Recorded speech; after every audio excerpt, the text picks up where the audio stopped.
We're called to order our fifth budget workshop, and we'll begin with our outside agencies, and the first one is the Aurora Fossil Museum.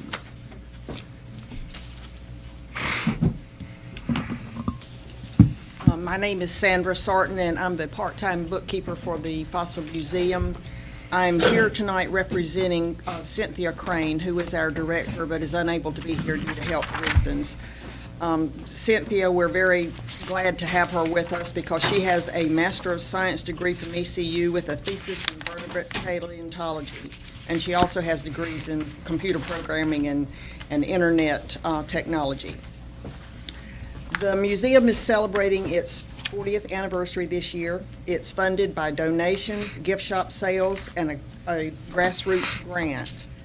Unfortunately, the funding for the grassroots has changed, and we're not sure how much longer we're going to be able to receive any funds from them.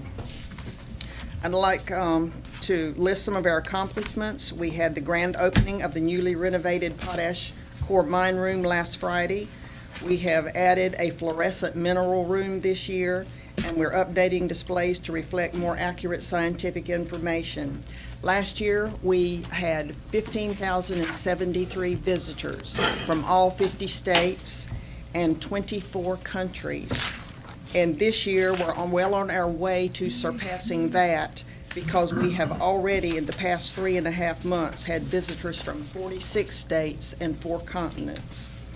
We're asking for funding to assist with marketing to increase our exposure to Beaufort County, and we need some new signs for educational purposes in the park.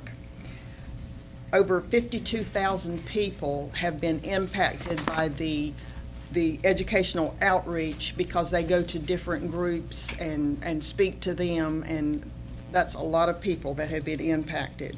And we believe that the museum is a positive impact, makes a positive impact on Beaufort County, and we would appreciate your assistance. Okay. Any questions from any commissioners? I have one question, Mr. Chairman. Well, how many did you say was impacted with presentations? 52,000. 52,000. Yes, sir. Thank you. Anyone else? Thank you. BCDC, Bats. He's got their board meeting tonight. He was going to be here just as soon as they finish their board meeting. Okay. I'll say I'm trying to call. No. Okay. Chocowinity Recreation. Good evening. My name's Casey Langley. I'm a town commissioner over in Chocowinity and on the rec board. We've been operating over in Chocowinity, serving the needs of not just Chocowinity, but also the surrounding communities of Aurora and Edward. We probably have 300 to 400 kids a year participating in rec programs. Over the last year, we've spent a total of about $20,000 redoing the fields because they've not been done since its inception. Probably 20, I think it's about 20 years ago. So we are looking to try to nursed along our concession stand and replaced about the floor about 8 times, and we are seeking help with putting a new concession stand up at the rec department, and the city is planning on helping with that also. Okay. Questions from commissioners? One, I got one. Commissioner Brand? How many kids y'all serve at Chocowinity? Yearly, probably between 300 and 400. It's not just Chocowinity, it's also Aurora, Edward. We have kids from Vanceburg and Grimes also. Okay. Commissioner Buzzio? You said Aurora, Grimesland? We have some kids that come from Vanceburg, as far as Vanceburg, and also right there in Chocowinity. What about from this side of the river, north of the river? This is the first year. Now this year is the first year that's happened because they did not have a 15-year-old baseball here in Washington. So this year we took the charter and invited the kids from here to come over there. And so far that's been going on about 3 weeks now, and it's worked out real well for everybody. How many children would you say? There are 60 kids in that age bracket alone playing ball. Okay, thank you. Yes, sir. Any other questions? Mr. Chairman, if you look on page 261, it shows the location and the number of participants. This sheet only shows 232 total participants. I believe they showed that, I believe that number was just for the baseball, softball season alone. Okay. So you're saying that's baseball and softball? Yes, sir. And you, Good. and you serve football, baseball, Yes, sir. basketball? We do not have a basketball program, and we are looking to soccer, but we have not started You anything. don't have soccer No, either? sir. Okay. That's strictly baseball, softball, and football, Okay. from ages 8 to 16. Okay, thank you. Bellhaven Memorial Museum.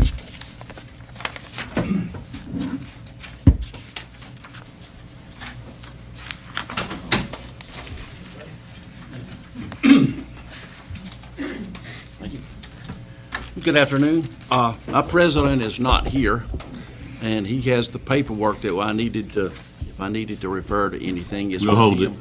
I'll hold it. So he's hopefully on the way. I can step outside and call and see where he is. We'll hold it. We got others we can run through, so. Sir, We'll hold it. okay, we just get a call and see what's going on, and I'm. No, you don't have to do that. You can just have your seat back. That's fine. You can ask me questions. I've been on the board 20 years, so But I'd rather for you to have everything you need. I would too. He called me at 4 o'clock and said he's on his way, so. Okay. Brown Library.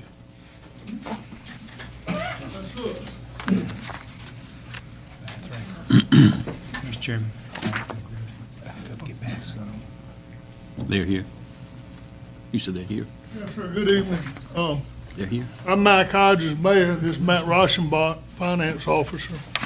And I think you've got our numbers in your packet. If you want to hit the highlights of them. I hit the highlights real quick. On the Brown Libraries, 16,000, roughly 16,000 participants or patrons every year. Costs the city roughly $465,000 a year to operate the library. The funding primarily has come from the city. In years past, we get a little bit of state library grant, but it only amounts to about $7,000 a year. We took a look at the residency of the participants, and if you take a look at it, 68% of our patrons reside outside the city and only 32 within the city. So the city is requesting $140,876 from, $293,822 from the county to represent 68% of the cost of running the library after we have our other funds from the State Library Association, as well as the other fees and fines that are charged from the library. Questions from commissioners? We thank you. I got Well, one. Okay. Can I make one comment? Wait a minute. Go Barry. ahead. Out of that 68%, is that just in Beaufort County residents, or is that outside of the county? Just Beaufort County. There's, we excluded there's a handful that come from outside the county, but we excluded those from the calculation. Okay. The only comment I had is y'all pay for Aurora, Bath, and Bellhaven, and I know, and we get zero for the Brown Library. You pay for you don't pay for their building and their light bills, and they provide a building, but you provide, through the Beaufort Hyde Martin.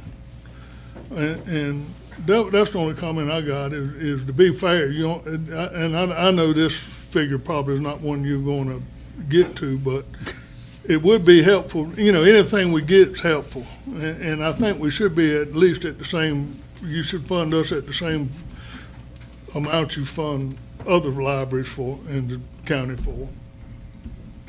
Okay, thank you. I have a question. Matt, Yes, sir.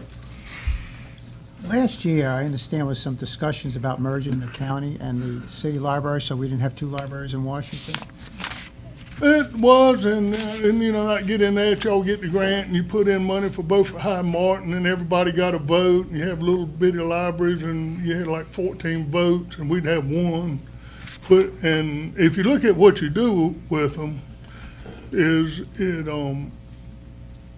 Washington and the county, if we went that way, Washington and county would probably put in 2/3 or more of all the money in it and have two or three votes, and it would be about 12, and that was one of the main issues we had with it. And we talked a little bit about just having a county-wide library. Yeah, anyway, we went into all of that, but if we went in, you were still going up $70,000, $80,000, and you put $70,000, $80,000 in all the rest of them.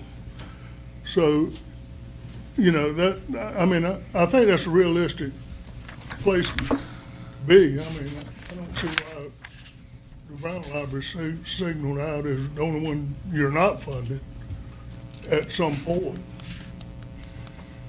I have one more question, if I may, Mr. Chairman. The county residents, you supply utilities to county residents, correct? You do. And there's an extra charge on those utilities? Actually, the county residents or non-city residents pay 5% higher than the in-city residents. But if you go back to the origin of that, probably 5 years ago, the in-city rates were reduced 5%, so there wasn't an increase on the county. I mean, it was actually a reduction. Council elected to reduce the city residents' rate. So, yes, the county is paying at a higher rate, but the rate wasn't raised to achieve that. It was through a reduction to the city residents, and that was the origin. I think it was 3 or 4 years ago. And going back, I think that helped us a lot, not knowing that it would at the time, but like the Dodge Jeep Chrysler asked to be annexed into the city, as did West Park across the street. And it had to be, you get electric discount, you get, and it had to be some benefits in there somewhere. That's one of a big one, because I imagine they have a nice, with all the lights they have on in car dealers.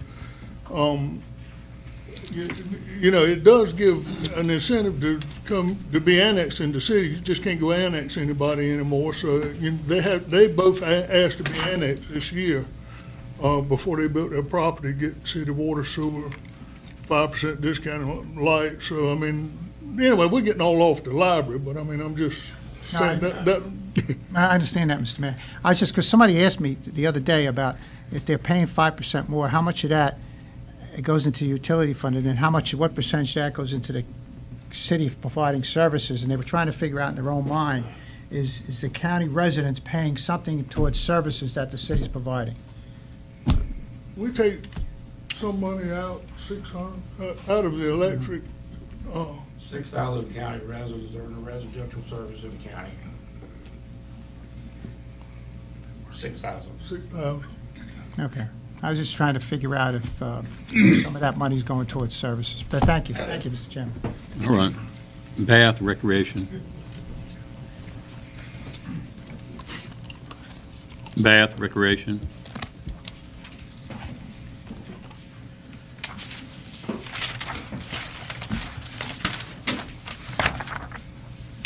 Antigua Academy Historical Museum.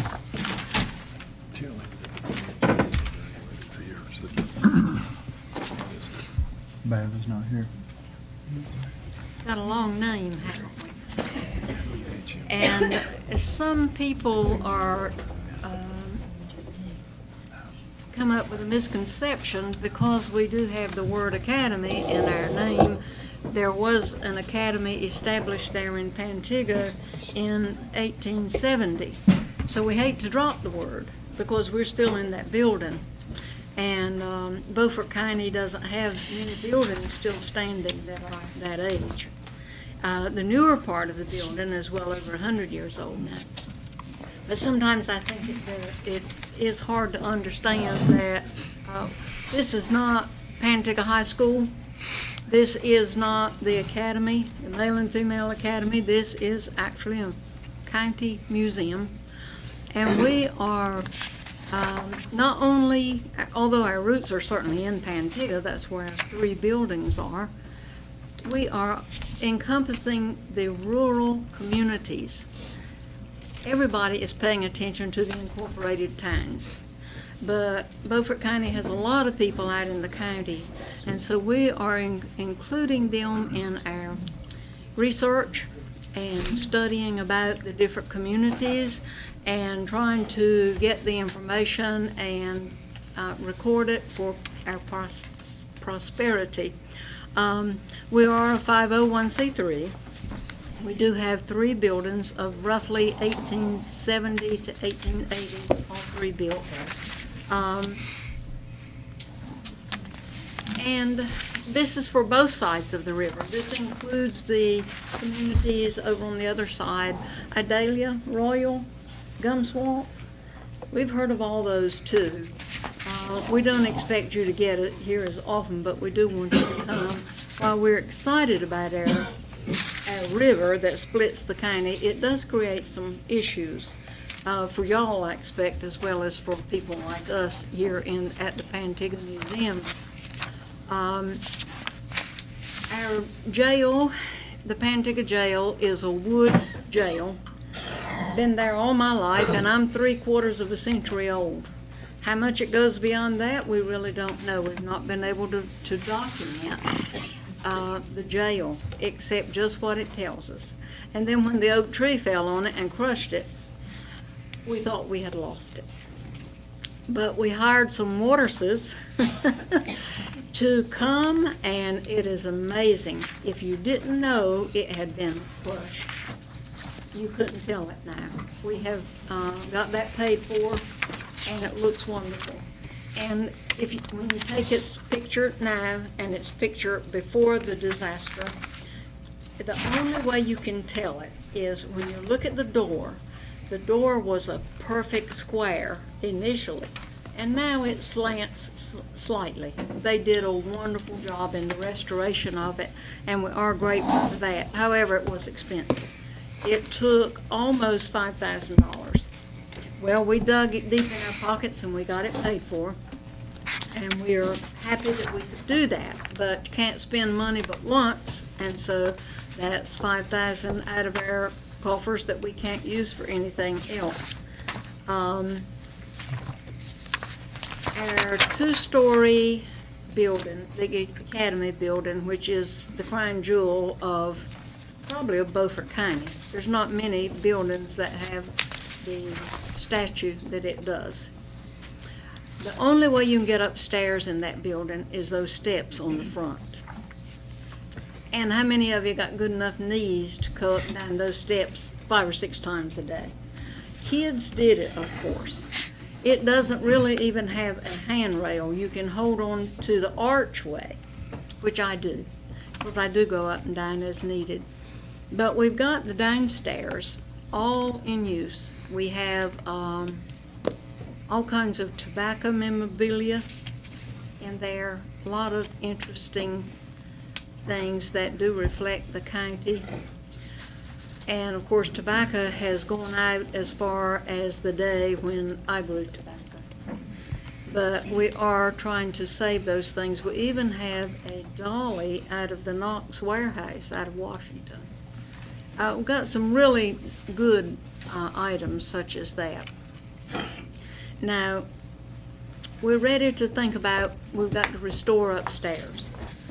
Unfortunately, over the many years that have gone on, from 130, 140 years that the building has stood there, they went upstairs and robbed a door when they needed a door downstairs. And I understand you do the best you can, and I think that's what they were doing. But some of the things that were done have desecrated the upstairs. So, first as a board, we're thinking about do we need a lift, an elevator? Do we need steps on the back? What do we need to get the public upstairs? What's the use in restoring it and fixing it up and putting historical things up there if the public can't make it up and down the steps? So this is one thing that we're pondering, and this is one reason we were requesting $5,000 instead of $1 million, although we were very grateful for that one that came, especially when we had to restore the jail. So we were tickled about that. If we do, we haven't fully decided. We're still researching what kind of lift, what kind of elevator, what are the possibilities. And then we've got to decide where to put it. Are we going outside and build a room for it, or is it going to come inside, and so on. So we're working on that, but it is, when we actually get that plan fulfilled, it's going to take even more money. We do have fundraisers.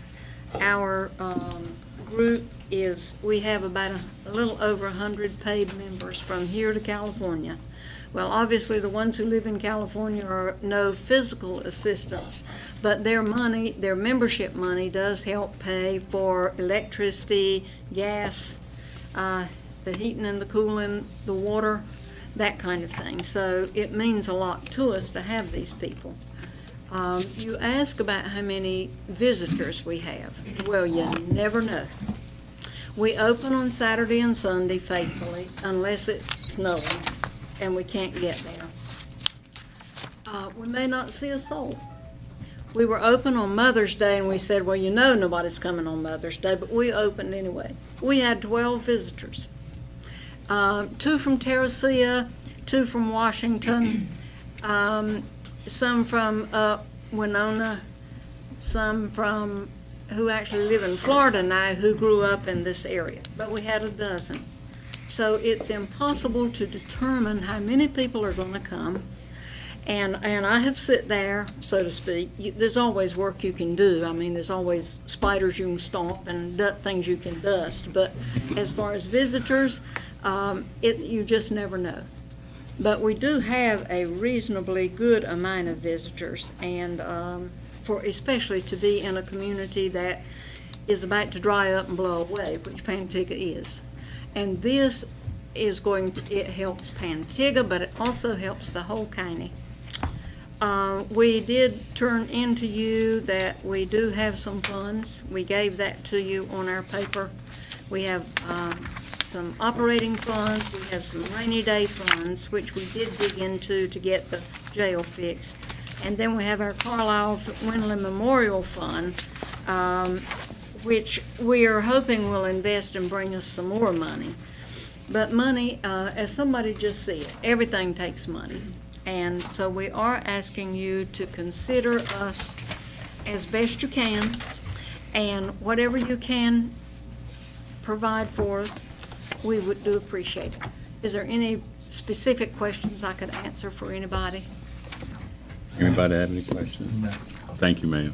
Yes. You did a good job. I think you covered everything. Well, tell everybody to come to the museum. DSS. To follow up with the request for our custodian, I think you call me.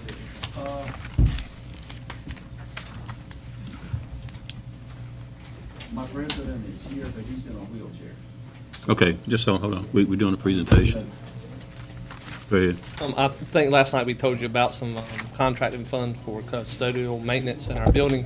If you see, you have an amended expansion request sheet from us. And while that fund was, I think, I'm pulling it up right now, I think it was $49,126. I think it's, if you could tell me, Mr. Butcher, 30, I think this would be about 34. The estimated initial cost, 41,928. Revenue offset of 13,837.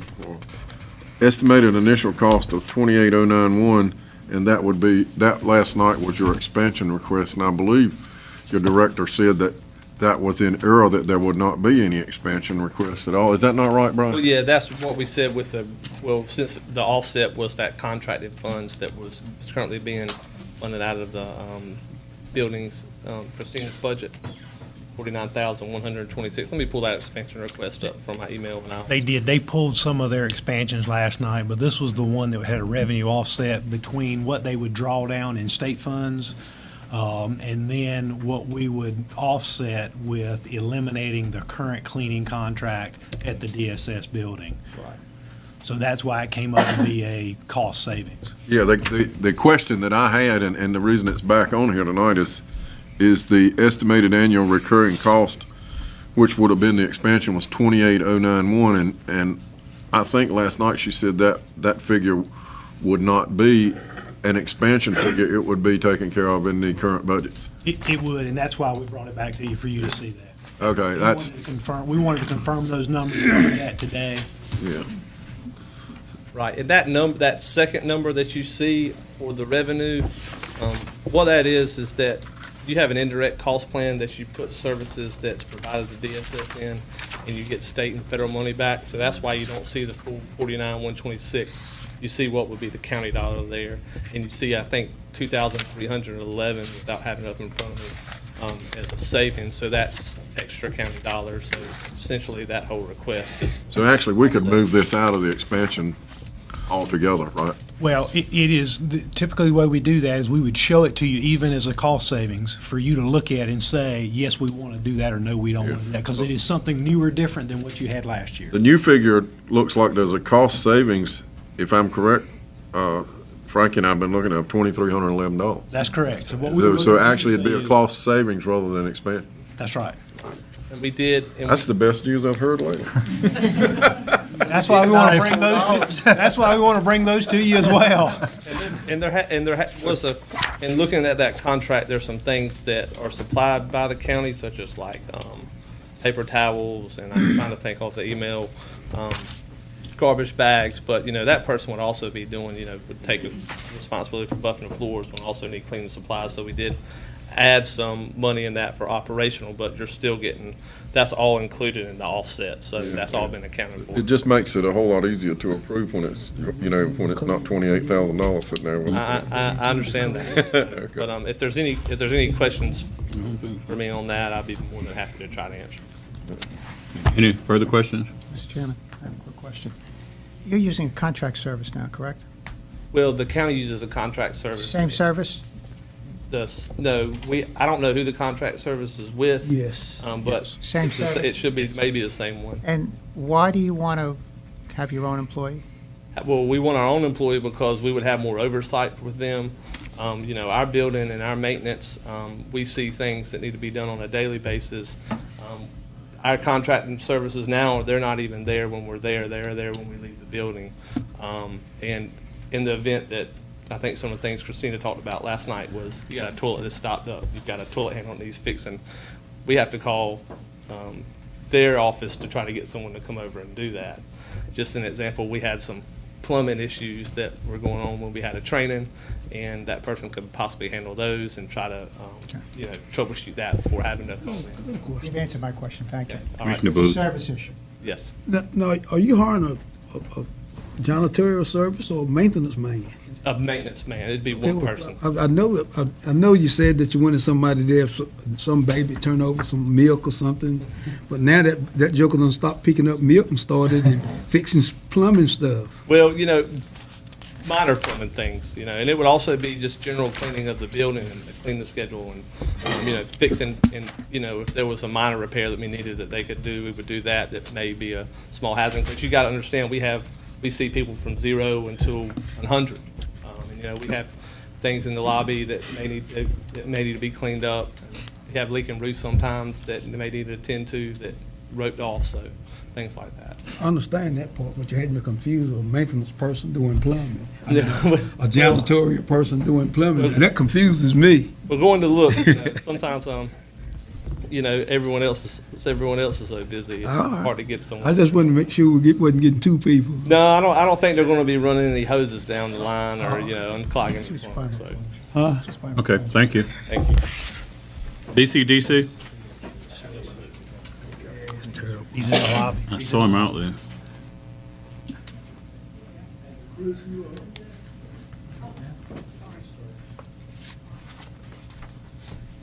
He's gonna be long.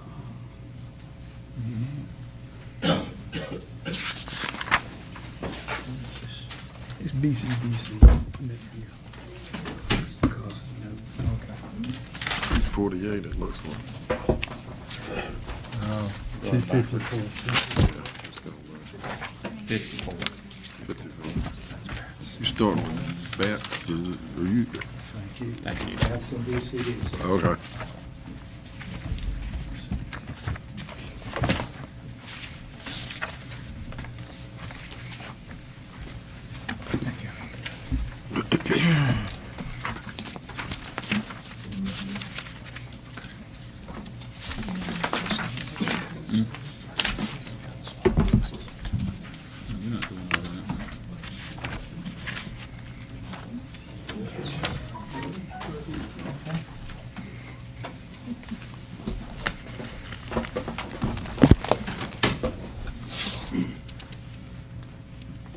Gentlemen, I am Chris Karakopoulos. I'm the Chief Executive Officer for the Beaufort County Developmental Center, and I'm here to talk about both the funding request for BCDC and its Intellectual and Developmental Disabilities Program services, as well as a request for the Beaufort Area Transit System, which is the county's transportation system for the elderly, the disabled, and members of the general public. We've prepared what is actually a PowerPoint presentation, but I wasn't sure what the setup was going to be in here, and more importantly, I wanted to leave you something in your hands. I didn't bring a flash drive. So I wanted to leave something in your hands at the end of the meeting that you could take and ponder and look at over the coming weeks. I have a couple of board members here. Chip Edwards is the president of the BCDC Board of Directors. Lisa Woolard has been a member of our Board of Directors for 8 years, maybe longer. And is there anybody here from the Beaufort Area Transit System? I was hoping that Dr. Jack Callahan might be here. Many of you are familiar with BCDC, but there are three of you who've never heard a formal presentation about our agency. And so I'd like you to know that BCDC was formed in the early 1970s by a few families who had children with what we called back in those days mental retardation, cerebral palsy, epilepsy. Today, we describe those individuals as having intellectual or developmental disabilities. A developmental disability is a condition that began prior to age 18, typically acknowledged as the developmental years for any individual. We are the largest private not-for-profit corporation in Beaufort County with a 43-year history of serving individuals with disabilities. We have about 65 staff members. We serve about 300 individuals on a daily basis, operating out of 7 locations. And as you thumb through this presentation, you'll see that I've included on page 4, mission statement, page 5, a list of our current members of the Board of Directors. On page 6 is a list of the programs and services that we offer. When I talk about the Beaufort County Developmental Center and its IDD service delivery, we're specifically talking about the Child Development Center, our adult day vocational programs, supported employment, residential services that occur out of 2 5-bed group homes and a 10-unit supervised apartment living program, and a Medicaid-funded service known as the Innovations Waiver program designed for the most severely disabled individuals. The second half of this presentation, beginning on about page 14, is going to focus solely on the Beaufort Area Transit System.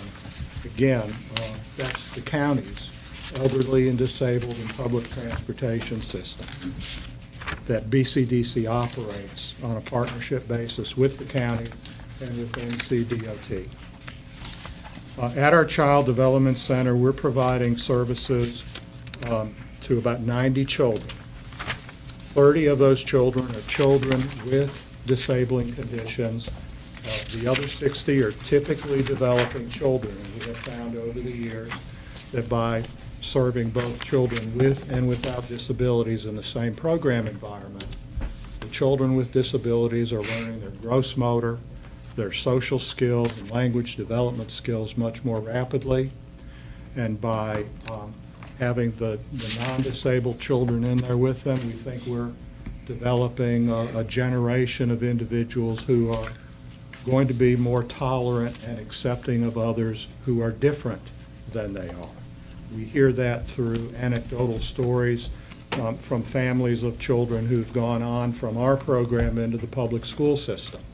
And we frequently hear about some of our graduates who have taken up for their disabled peers and students in the public schools, particularly when maybe they are being subjected to bullying behavior and the like.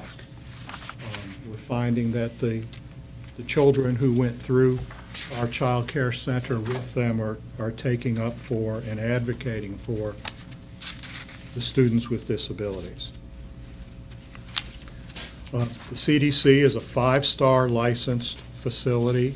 I'd like you all to know tonight that BCDC's Child Development Center was the only child care center in Beaufort County this year to earn a perfect licensing score. We're also nationally accredited by the National Association for the Education of Young Children.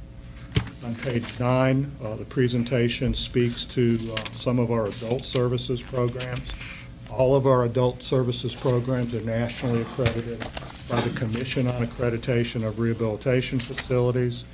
And in addition, our workshop program, which focuses on the development of employment skills, work habits, and attitudes, is ISO 9000 certified, and that enables us to do a high level and high degree of accurate work for companies like Clark Core, who you know, Stanadyne, Frischkin, and even at various times in our past, governmental contracts.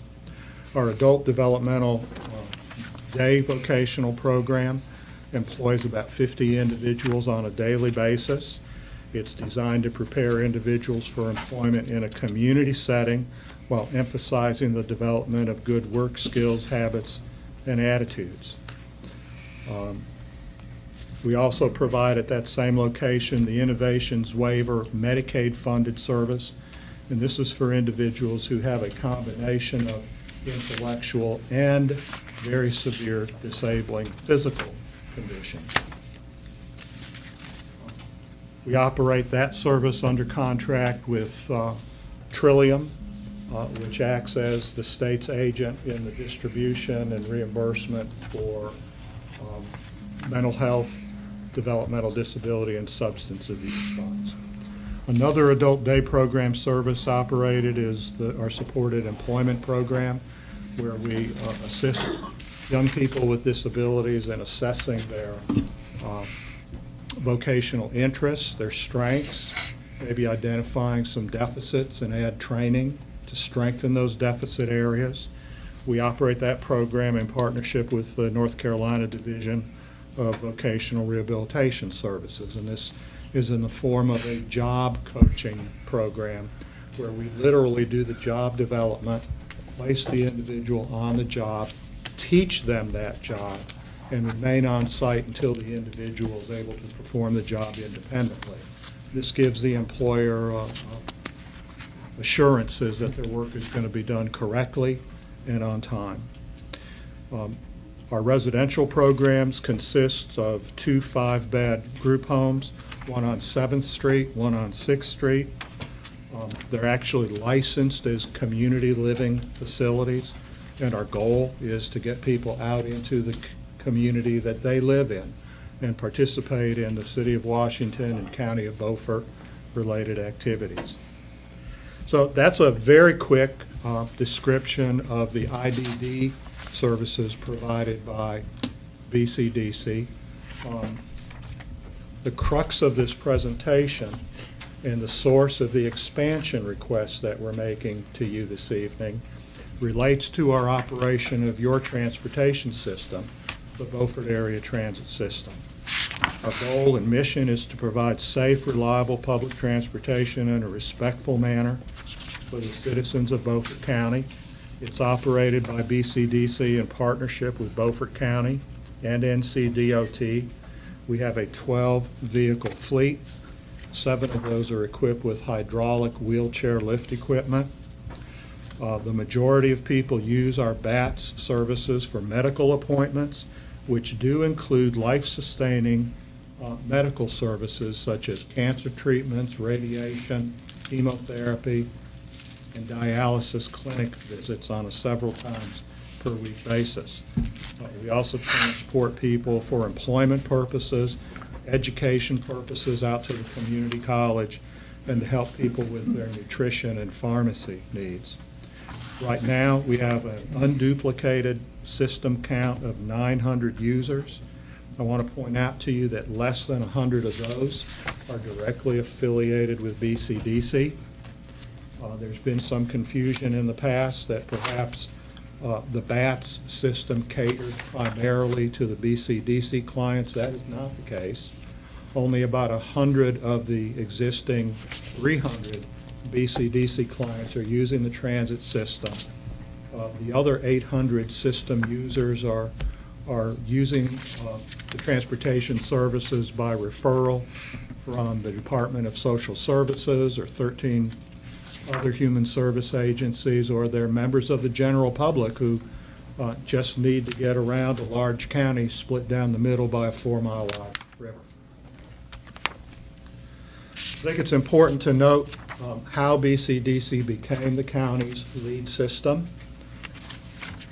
A number of years ago, NCDOT made a decision that they were not going to fund multiple systems operating in a county, but that they were going to move toward a consolidated transportation system, a coordinated system where there was one vendor, one provider serving the needs of the entire community. And when that Board of Commissioners was notified of that decision, Beaufort County government sought a volunteer to pick up and provide the county's transit system operations. BCDC was already in operation for its own purposes, had a very small fleet of 3 or 4 vehicles that were used to provide services to our own clients. But we were the only agency to step up and come forward and volunteer to the county. And that was about 22 years ago. And that's how we came to be involved in the operation of Beaufort County's transit system, your transit system. I want to skip ahead to page 18. You see a total operating budget there of $679,000. I'd like for you to know that out of that $679,000 annual operating budget, about $324,000 comes from the county and from state NCDOT and federal Department of Transportation grants. If you do the math, I think you might be astounded to know that we are self-generating over $350,000 a year in user fees. So our own operations are self-sustaining just over 50% of our total annual operating budget. And I think that's an important figure to note. We're not here just asking for a handout, but we're doing our part to make these operations self-sustaining through the fee schedule. And I believe that Brian, about a week or so ago, downloaded our fee schedule from our website. You probably have that information available. There are a number of grants. One of them is the EdTap program, the Elderly and Disabled Transportation Assistance Program. Those financial resources, which come from the state of North Carolina, are split 60-40 between DSS and BCDC.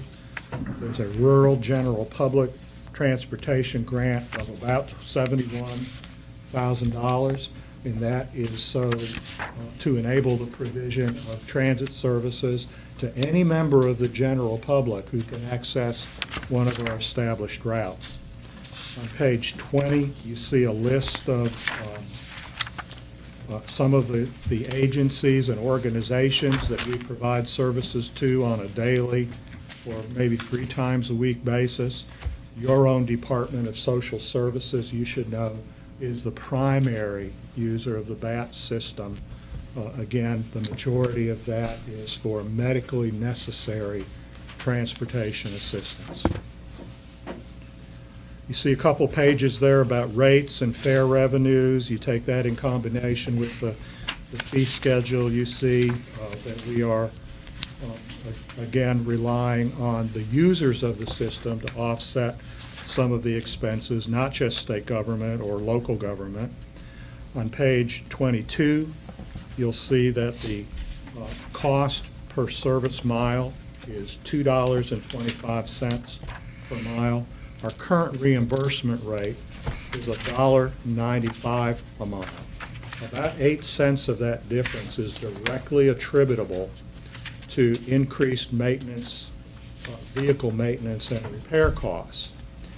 And that is the subject of the $30,000 expansion request. There will be a little bit more information as we go deeper into the presentation about that. We apply for federal capital grants to secure vehicles and other equipment. The federal and state share for the capital grants is 95%. We've got to come up with the local funding for the matching share. We did receive one new vehicle in calendar year 2015. We're scheduled to receive 2 additional vehicles in calendar year 2016. I'm going to back up. I used the word additional. These are replacement vehicles. They're not additional vehicles. They're intended to replace vehicles that by the time the new vehicles will come in, the old vehicles will have nearly 200,000 miles on them. Current fleet of 12 vehicles range in size from 7-passenger minivans to 25-passenger buses. 58% of our current fleet is handicapped accessible and able to accommodate passengers in wheelchairs.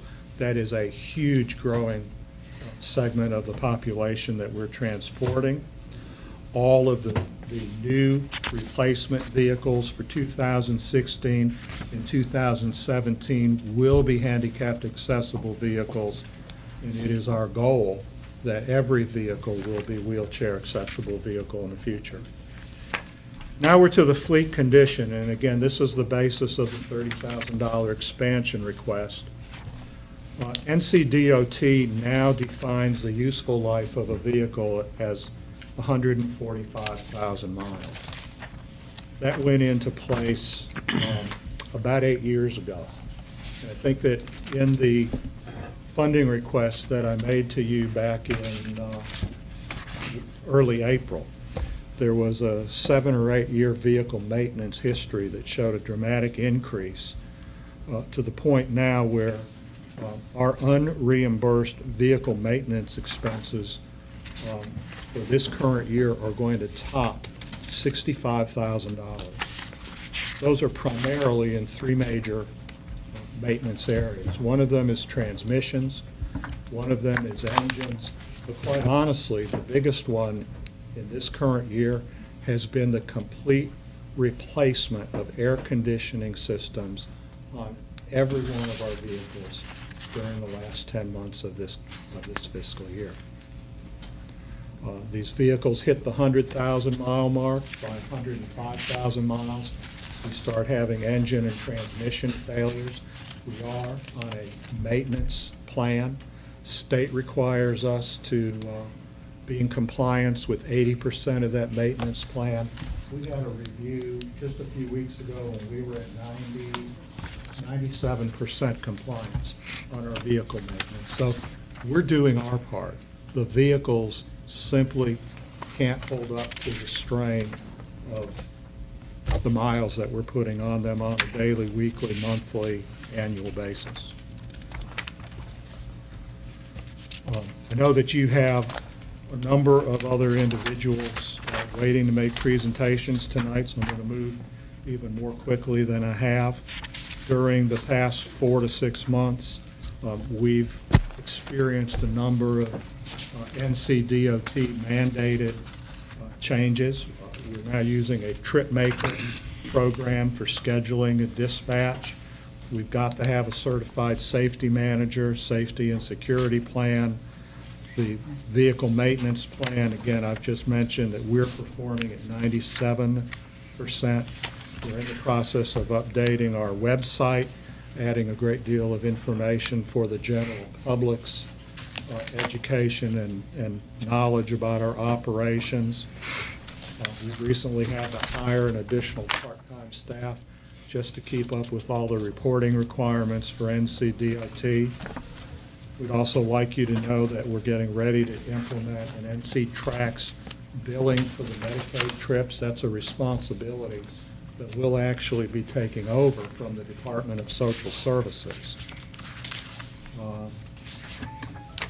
Page 28, you'll see some additional statistical information about miles traveled per trip. I think a very noticeable figure is the trips per service hour, which should indicate an efficiency rating. In 2015, we were making 0.77 trips per hour. With the benefit of the new TripMaker software, we've actually increased that to 1.69 trips per hour. So we're transporting more people, we're operating more efficiently. We've added a countywide radio communication system. We're sharing that with your emergency services coordinator for improved communication during inclement weather and other natural disasters that we hope we don't experience in the coming year. But my understanding, and Brian will correct me, I'm sure, if I misspeak, we're included in two parts of your budget. We're included in the continuation section for the same amount that we received in last fiscal year for both the BCDC and BATS request. But we're also on the expansion side of your budget, asking you for $30,000 in additional assistance with the increased vehicle and maintenance and repair costs associated with having to use these vehicles, an additional 45,000 to sometimes 200,000 miles beyond what was their life expectancy a few years ago. I'm going to stop right now and ask Chip Edwards, our board chair, if he has any comments he would care to make. No, I'd just like to thank everyone for their time and listening and providing this outlet for folks to present this kind of things. BCDC, for as long as I've been on the board, and for as long as I've lived here, which is my entire life in this county, has provided a service that has benefited my family, my friends, people I went to school with, and part of that benefit has been through the transit system and what it has provided for this community as a whole. From Belhaven to Aurora to Washington, to every part of this county, and sometimes out of this county, where benefits are provided to people that otherwise wouldn't have it without BCDC's efforts in conjunction with the county. So we just appreciate your time and consideration. Any questions from any commissioners? Okay, we thank you. Thank you for the time and the opportunity to speak with you this evening. Okay. Belhaven Memorial Museum.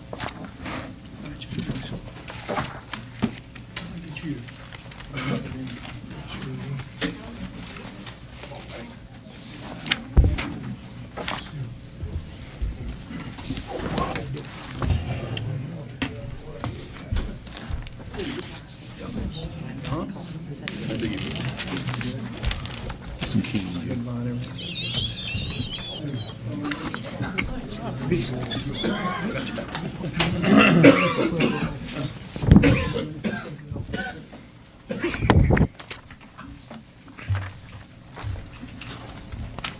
John says he's got my back. If you need another, Vic, Yeah. need another one. I want to go ahead with it. Any of you that are familiar with the Belhaven Museum, basically, it was purchased in 1965 from the Way heirs and placed in custody amongst 6 trustees. One of those trustees was my grandmother. She's Miss Thomas Dahl, that you'll see in the piece of paper that I gave you. Her name was Maggie. And one of the things that I'm trying to make sure is that when I leave this thing, that I leave it in good hands. We're currently in the process of trying to get our endowment back up from where it was and get a $30,000 lift to go in the, I guess what you would call it is the old town hall. We've already received permission from the town for it to be installed in there. We figured out how.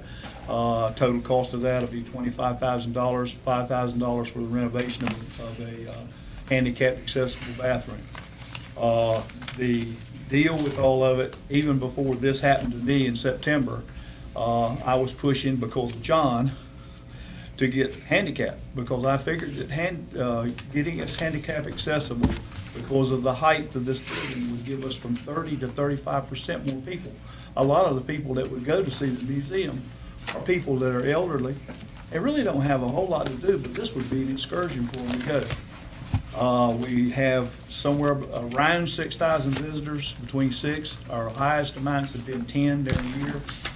Our major funding amounts come from you and $5,913 from the town of Belhaven every year, split in half in July.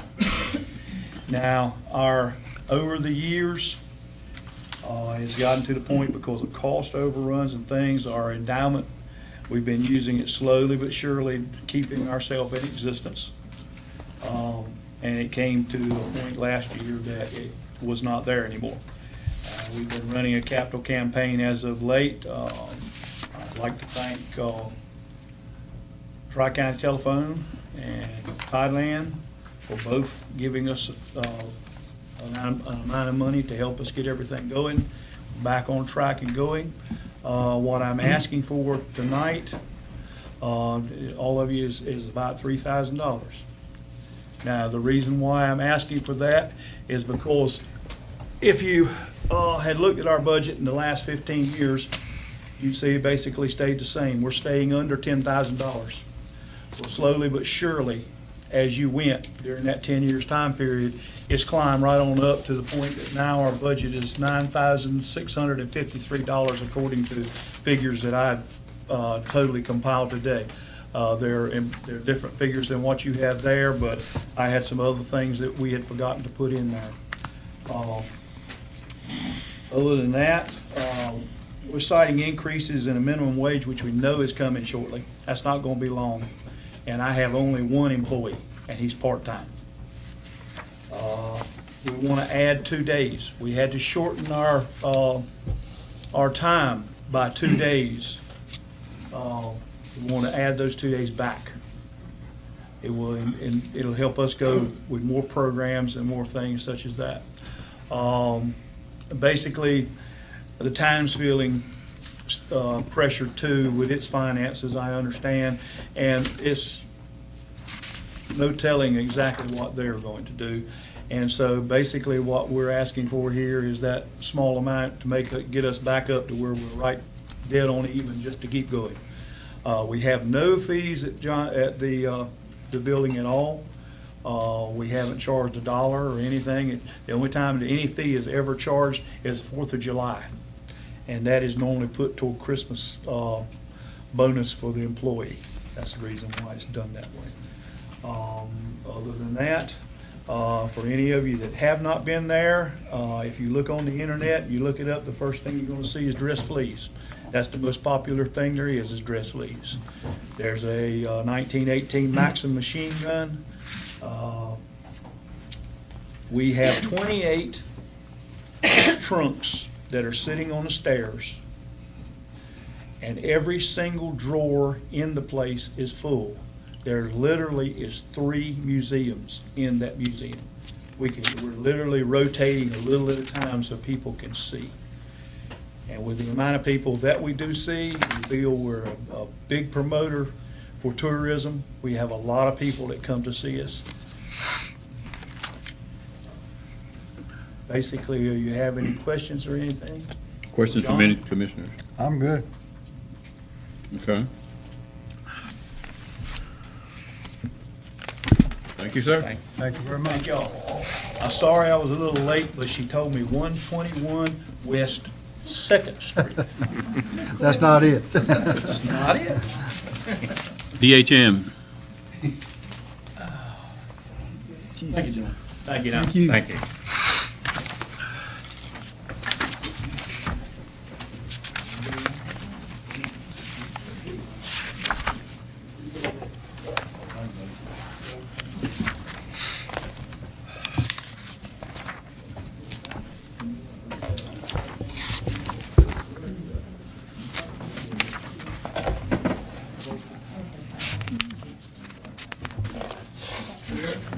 Big trouble to turn it on.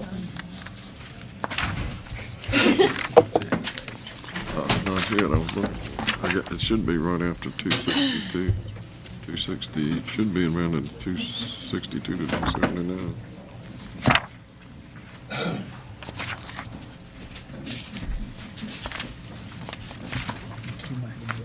There it is, 271.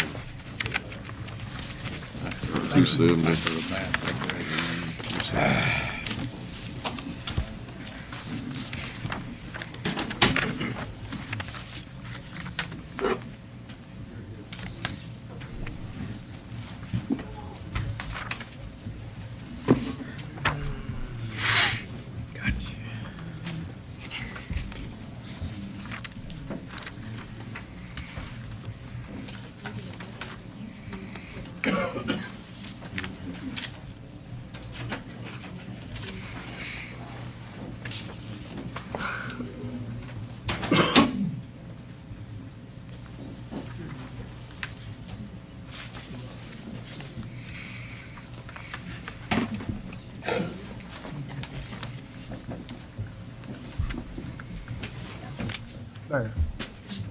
There. How about hitting that light right there?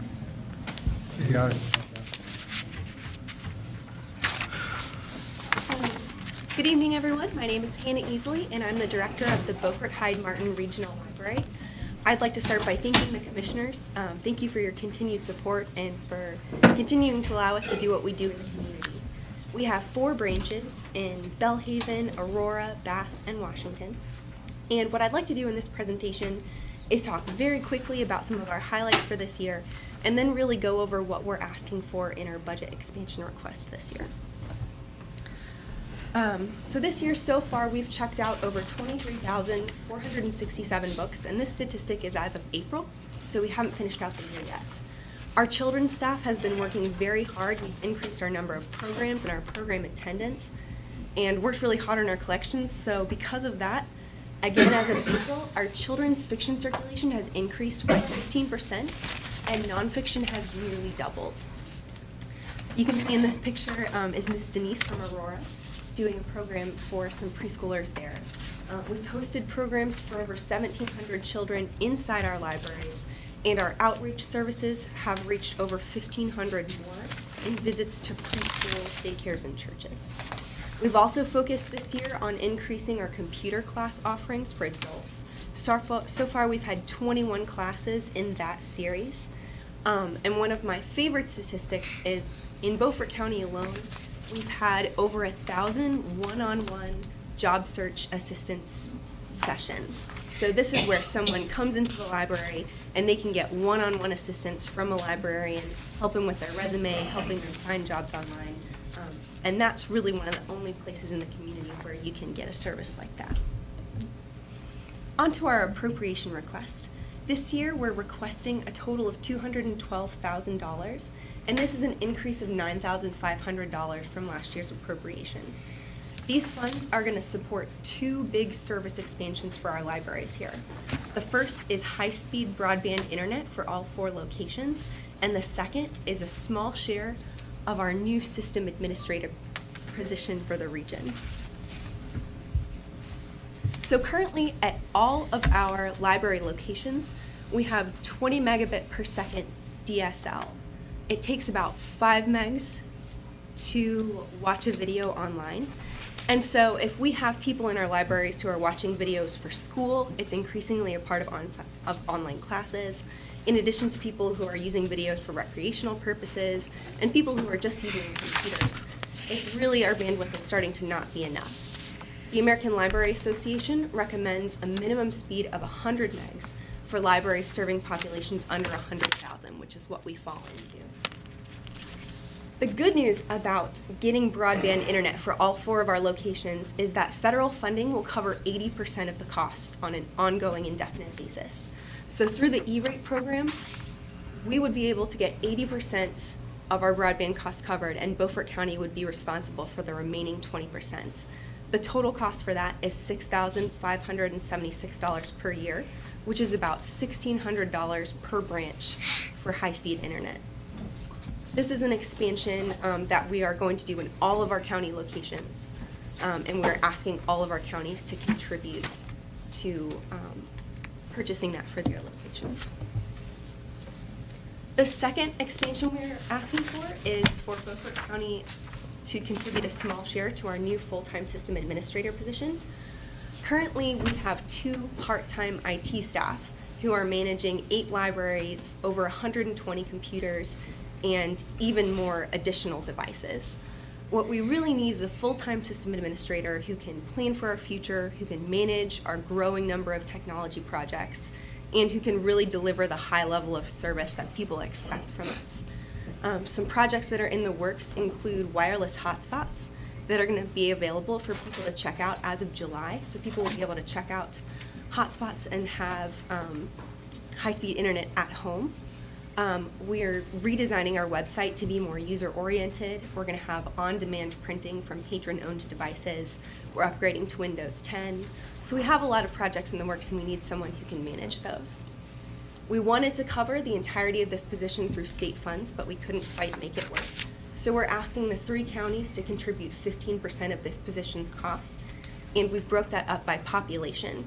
So because Beaufort County has a higher population and 4 libraries, we are asking for a total of $3,823 to go towards that system administrator. And what we're really doing with both of these expansion requests is trying to leverage our local funds, state funds, and federal funding to provide the best possible service that we can. Thank you all for your time. Can I answer any questions? You stated you've done 21 classes. Was any of these classes outside of the greater Washington area?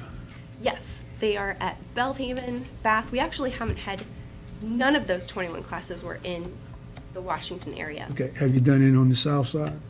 In Aurora? Yes. Yes, we have. Thank you. Mr. Chairman, can I ask the question? Commissioner Belcher. Of the 1,039 people that y'all helped online look for a job, did you keep any statistics on how many actually found a job? I would love to have those statistics, but we don't. We have anecdotal stories about people who have come back and thanked us for our help, but we unfortunately don't have that statistic.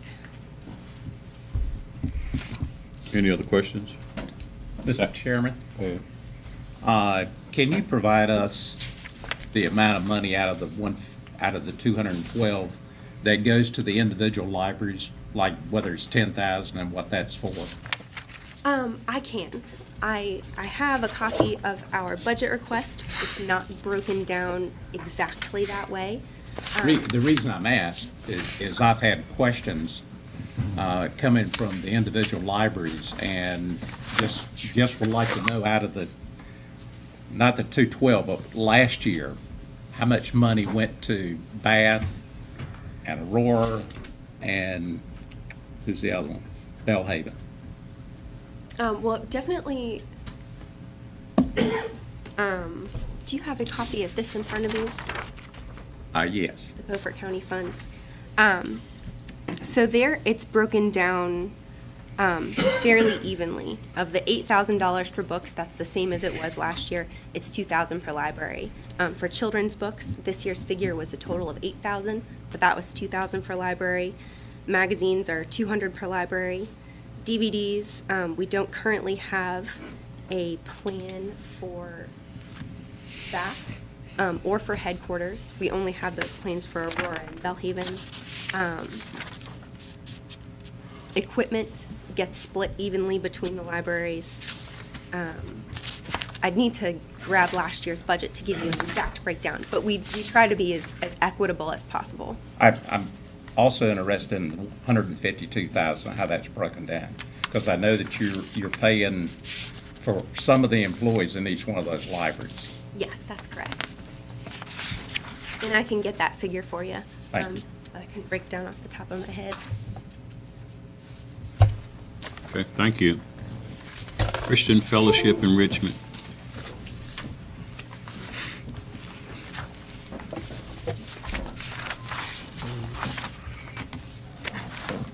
How you doing? I come to you in the name of my Lord and Savior, Jesus Christ, who is the head of my life. I came here in '96. I started Christian Fellowship Enrichment Organization in '98. We touched many lives. We work with at-risk kids. Light. Light. Cut 'em on. Thanks. All right. I started Christian Fellowship Enrichment Organization. I got a building in the old health department, and I renovated it ourselves, worked on it. City wanted it. They fought me for it. They got it. I haven't been out there for 10 years. The 10 years that I haven't been out there, you got gangs and everything else in the black community. I mean, really bad. I mean, I lost the building, lost my wife, my mom, my hips, my health. A lot of stuff happened. Those same kids that was running down my court in my karate school, in my boxing class, now they're running in gangs. We have nobody, plain and simple nobody.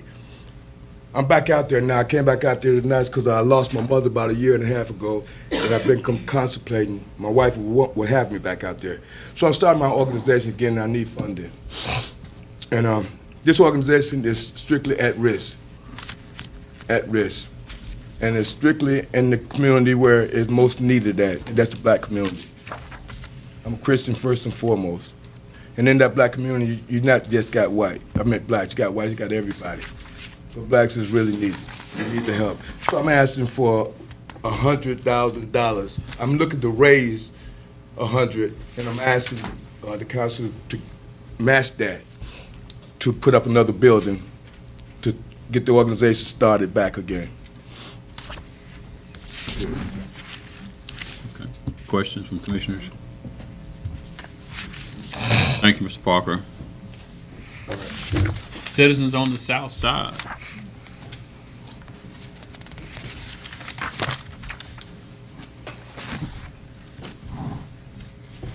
Let's say good evening to everyone.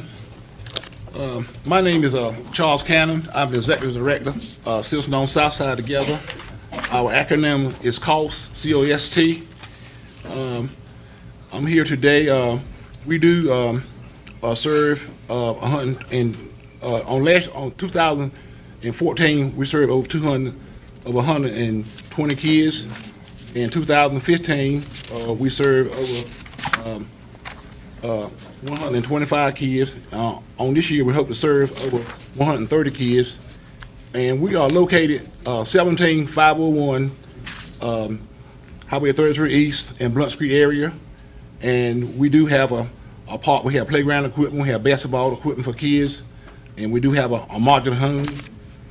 We do after school program, do summer day camp program, and we are asking the county commission. We thank the county commission in the additional year they have funded us, and we've been started since 2006, and we hope to continue to serve the community with kids.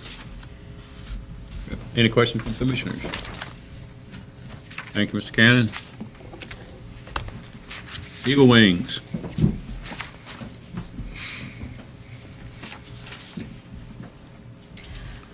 Good evening. I don't have a long presentation.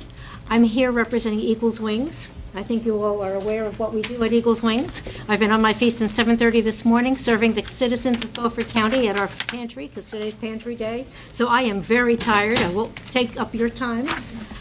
The program that I asked Beaufort County Commissioners to consider partnering with us on is our backpack program that serves children in Beaufort County. You know, if you look at the CHA report, the Community Health Assessment Report that was done this past year by the Beaufort County Health Department as well as East Carolina University, you know that besides being a Tier 1 county, and Feeding America says 1 in 5 children in America go to bed hungry, that's 20%. In Beaufort County, it is 1 in 4 children, it is 25% of the children go to bed hungry in Beaufort County. The backpack program that I'm asking you to co-sponsor with us is currently assisting 114 food insecure children in Beaufort County in only 4 schools. All right, we have several of the private organizations and private churches that do the other schools, but we are responsible for 4 schools that we have taken on. at a cost of $4.50 per weekend per child for that 9.5-month period. That's how we came up with the figure. Actually, the figure is over $18,000 if you do your math. However, the good news is I've just received between two donations $3,500 to offset that. So instead of asking the county for $16,000, I really only need $15,000. So that was a pleasant surprise. Wells Fargo came in, Wells Fargo Foundation, as well as the Presbytery of New Hope, the Presbyterian Church in the United States, is very supportive of feeding children. Now, people, if you have a child or a grandchild, you know that they must be nourished to grow, to develop. They can't even wait until they get to school for free lunches and free breakfasts. That's a real fallacy. However, once they are in school, when they're hungry, they cannot study, they cannot learn, they cannot function. You talk to anybody in the prison ministry and they will tell you that if a child cannot read by 3rd grade, and a lot of that is because they really are not mentally and physically prepared, all right, if they will tell you how many times that child is going to be incarcerated in its lifetime. That's how bad nutrition will affect the life of each and every child in Beaufort County. We're a Tier 1 county. If we believe that the children in our county are our future, that's if we do, then we absolutely must help programs like this to make these children be able to succeed in life. We're all getting older. We need those children to support us in our old age, don't we? But these children need us. I want to remind the county that Eagles Wings, since 1989, has been a very, very good county partnership citizen in this area, okay? We furnish food for the Zion Shelter as well as Ruth's House here for the women and children and the men in those institutions. Now, this is corporate and community responsibility. We have children and young adults from LifeQuest come and do work here in our pantry at Eagles Wings, and it's just a joy to see these young people come in and be productive and feel good about what they're doing. You know, so that's another way of helping. We have special ed children from the school system that come in with special needs, and they come in with a sponsor, a guardian type of thing, and they're learning life skills while helping assist clients in the food pantry. And then we have our community service youngsters that come to us through the court system here. Seth Edwards must love Eagles Wings. We get a lot of community service young people to come, and we help them understand life a little better than they walk in the door with, and they help the clients. And it's a beautiful thing when you see a youngster, especially these teenagers, come in with a chip on their shoulder and leave saying, I never knew there was anything like here in our county to help people, and that I have this opportunity to really be part of this. It's a beautiful thing to witness. But that's, you know, those are some of the things we do. Besides feeding all the people and families that we do in Beaufort County, I'm really here talking about the young people in Beaufort County tonight. I could go on and on and on about our homebound program for our seniors. That's another area that deeply interests me. But if the children are to be our future, and if we really care about the young people in Beaufort County, we have to nourish them. We must nourish them. Questions from commissioners? Thank you. Highway 17.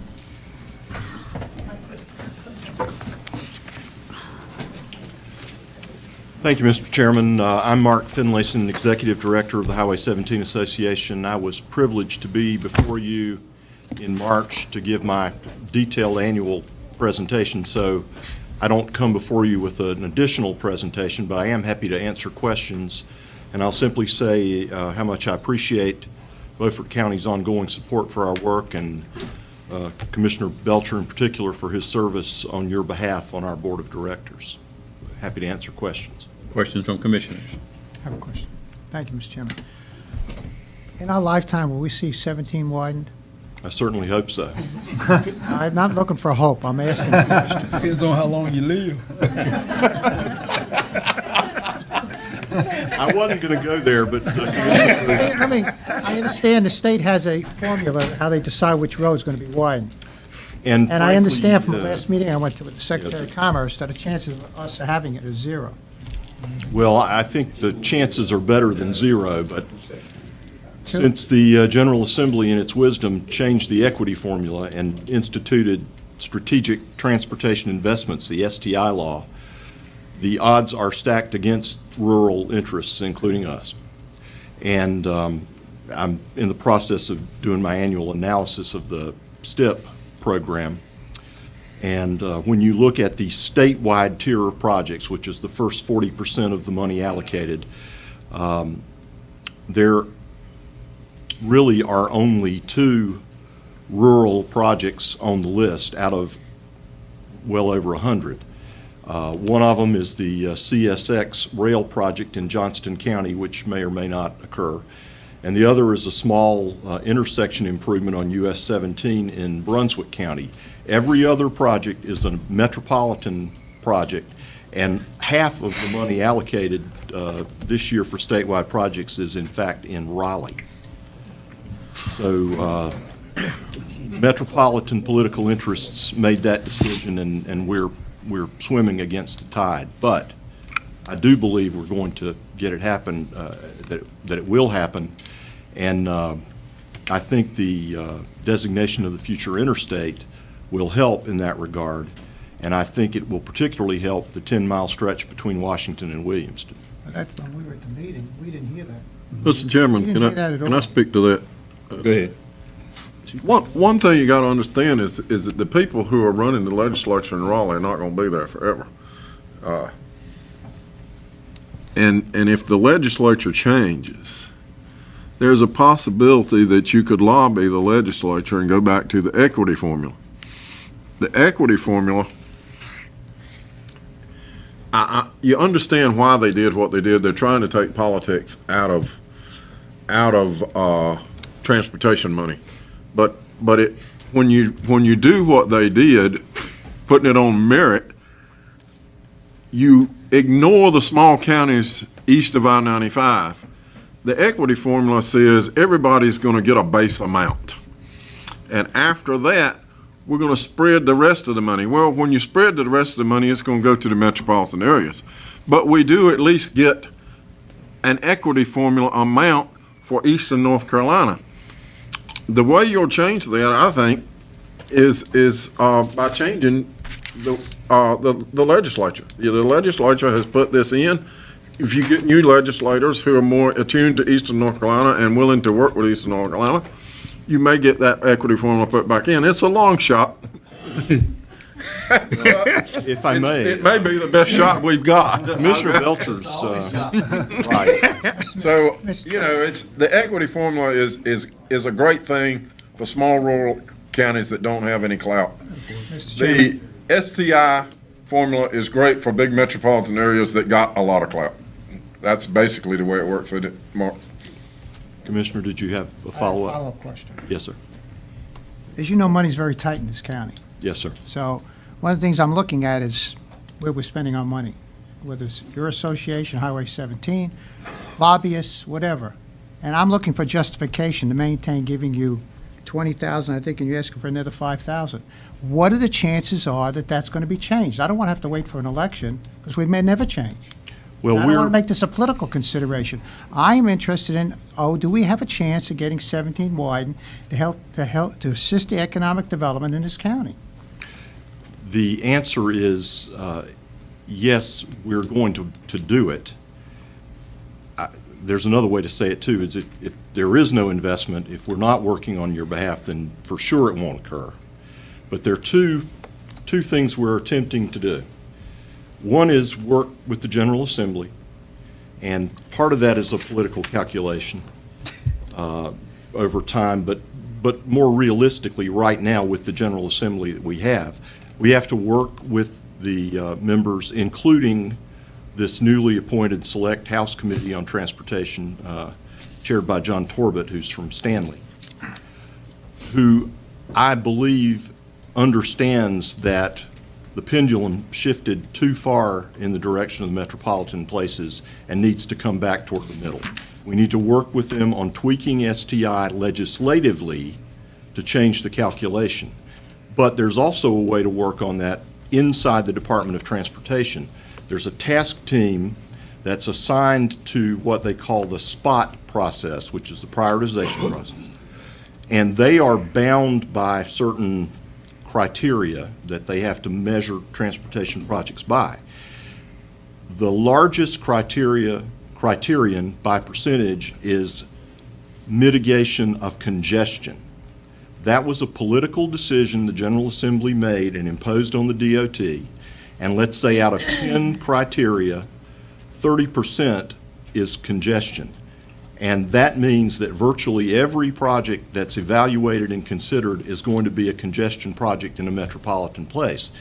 It, in my opinion, completely supersedes the original intent of DOT's purpose and need process, which is to look at a road project on the basis of, does it improve safety, does it improve mobility, does it increase economic development, does it enhance the movement of freight, does it serve a multimodal facility like a port. All that's out the window as long as the calculation is 30% congestion. We can work on that legislatively and inside the department, and it's what we do on a daily basis. I have one more quick question. Yes, sir. Is Newbern a member of the group? Yes, sir. Okay, thank you. Thank you, Mr. Commissioner Booth. Last time we had the conversation about Highway 17, I think we was in D.C., and you were right, all the emphasis now is put on the interstate highway. Some of their funding is beginning to trickle down. So we asked them, was it possible we could piggyback on that project and get our project finished? And I think if we don't, we may never change, even if we change legislators, there are more west of I-95 than we got in the whole eastern part of our area. And so I think if there's some kind of way that we can piggyback on that project to get some of that money from the interstate highway that everybody's trying to get to go down in Virginia, I think that's the route we should take. That was one of the questions that we asked, wasn't it? There are two things that are taking place that I think could directly affect Beaufort County. One of them is that there's a move afoot to take some of the money from the recently passed bond issue and reapply it to transportation. One of the original bond package projects was Washington to Williamston. And the reason that's an attractive project is because it has the environmental documents in hand and it's ready to go.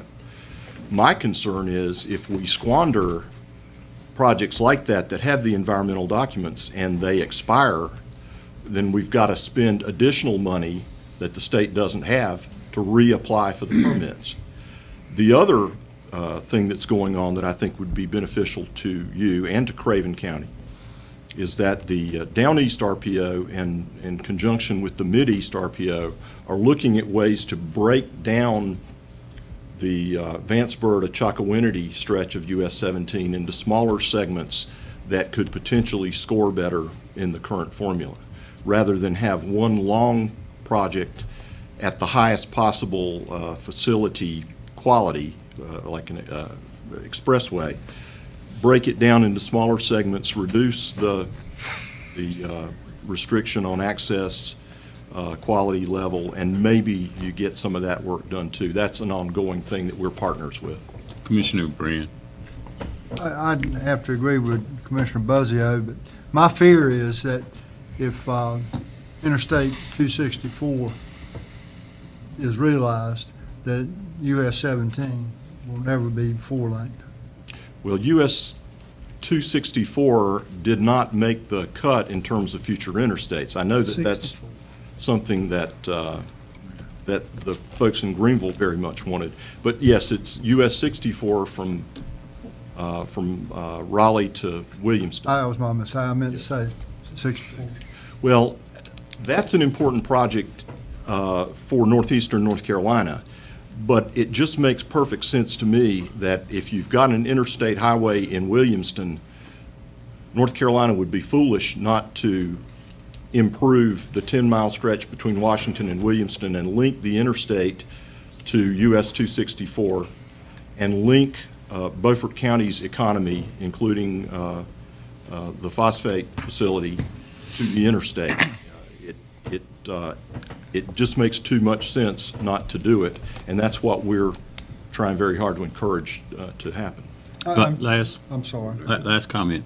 And I want to say this about our lobbyist, one of the things that he did for us was he scheduled a meeting for Commissioner Richardson, the manager, and myself with the head of that transportation committee. And so we sat down with him, and he understands our plight, and he has assured us that he will do all he can to help us get 17 funded.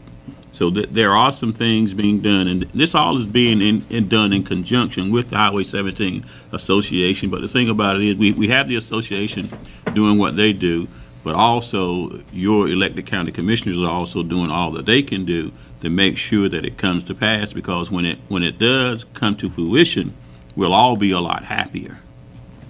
It does, is this team effort, yes, sir. Where does Beaufort County rank in funding compared to the rest of the counties? In terms of your contribution to the association? Yeah, our 20,000, are we number one or three or? Two. Number two. Behind Craven. And Nash is pretty close. Anything further? Mr. Chairman, the local RPO met, Brian, about a month ago, and that's a rural planning organization. Brian will be going tomorrow to present those, what our tally was, but we said that our highest priority in Beaufort County for projects of any kind, when all the people for the Down East RPO met, was the full laning of Highway 17 from Washington to Williams. So that in and of itself will help, because that's our number one goal right now.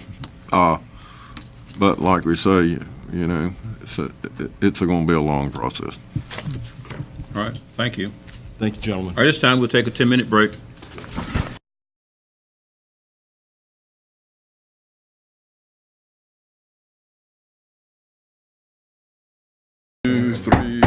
All right, we're back in session. Higher Heights.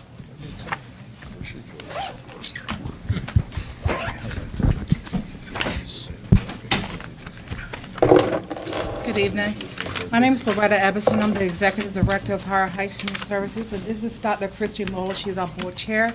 And I know I gave an extensive presentation about Higher Heights a few months ago, so I won't go into all those details, but I'll just recap what we do. We're a nonprofit organization servicing pregnant and parents and teens. The goals of the organization is to prevent secondary pregnancy and support post-secondary education. So in other words, we don't want the girls who present pregnant to get pregnant again, and we want them to graduate high school and go to college and come back to support the community. We run our program, the Healthy Outcomes Program, which is the program we're asking for funding. We run it out of Beaufort County Schools. Beaufort County Schools is one of our collaborative partners, and we're asking for the funds requested to help support the program this year. We thank you for your generosity last year. Because of your generosity, we were able to run a successful program this year. This year, our current stats are we have about 30 pregnant or parenting teens. And we also provide minimal services to their children. So the 30 multiplied times 2 is 60. So we're about in the 60 range of providing services. Questions from commissioners? Okay, we thank you. Thank you. Metropolitan.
Good evening. First of all, I want to thank everyone for commissioners and the board for having us here tonight. Accompanies me is my Lawrence Dobie, our office manager, and our director, executive director, Mr. Michael McDuffie. I'm here to represent the Metropolitan Community Dental Clinic. I know I placed a bid for $275,000 about 6 months ago. Today, we're going to kind of amend that a little bit. What I really want to focus on is staff and what it costs to operate our clinic, basically. So we're looking basically for salary, funding for salary.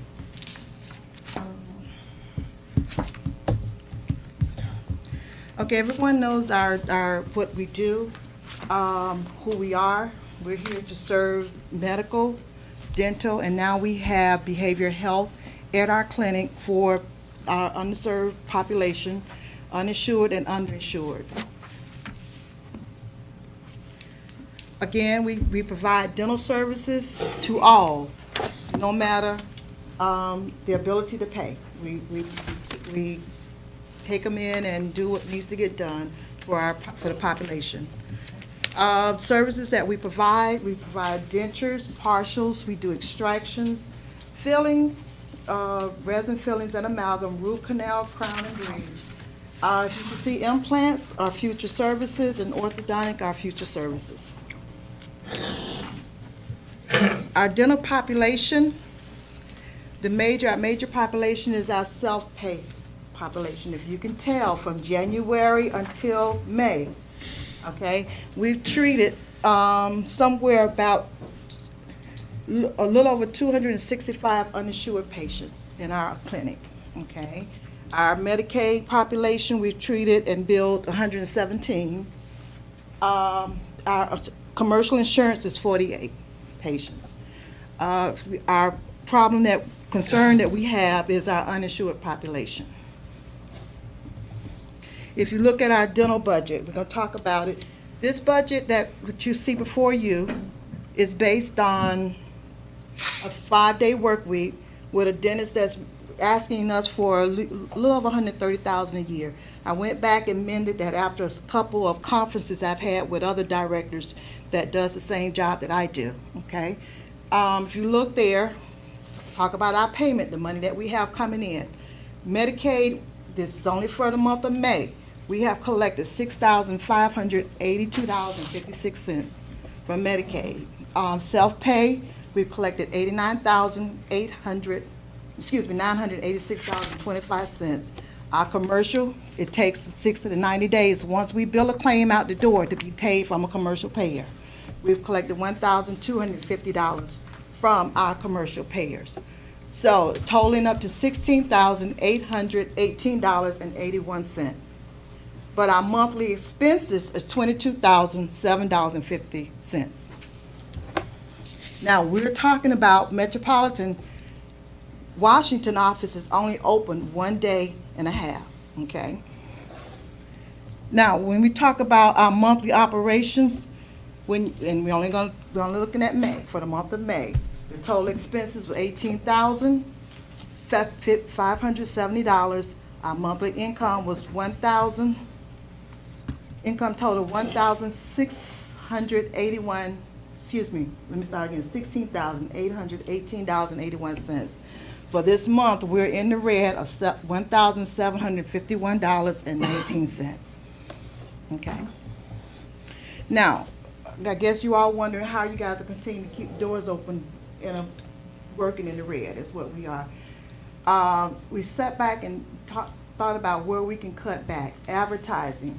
The dental department is not advertising as much. We're piggybacking on our medical team, what they're doing. We had to cut back on staff. I no longer have a hygienist in our Washington office. My dentist is doing all the treatment. Cut back on ordering of supplies. Continuing education. The education classes that we give to our staff I look for free classes to offer the staff to make sure that what we're looking for is no cost to the organization for that person. Before, we had allotted $1,500 a month for continuing education.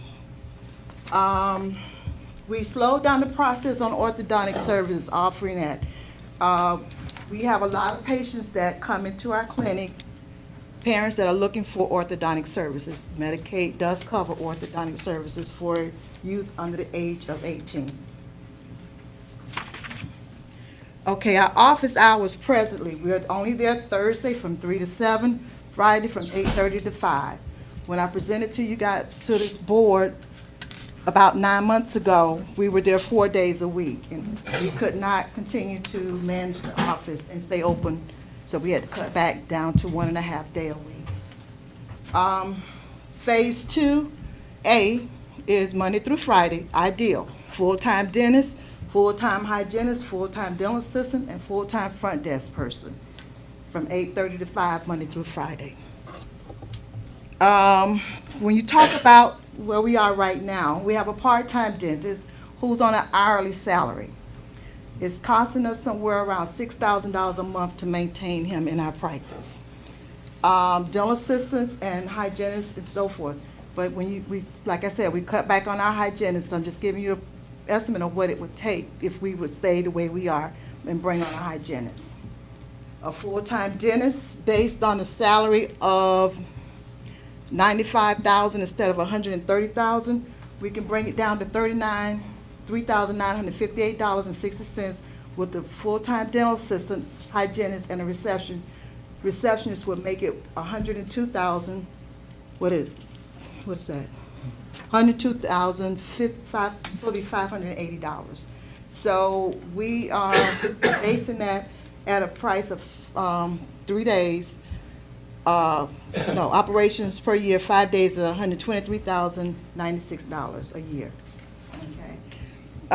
When I submitted to the board for $275,000, that was based on a dentist of $130,000, 5 days a week, full-time hygienist, full-time assistant, and full-time receptionist.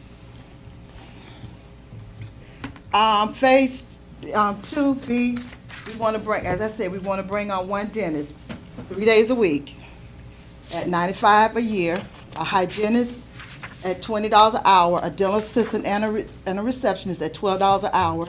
That would make a monthly total of $8,964 a month to operate. 3 days a week, I'm asking for $107,568 for a 3-day-a-week operation budget for Metropolitan Dental. That concludes my presentation. And what are you asking for? Again, let me go back. How do I go back? 107,000. How do I go back? 568.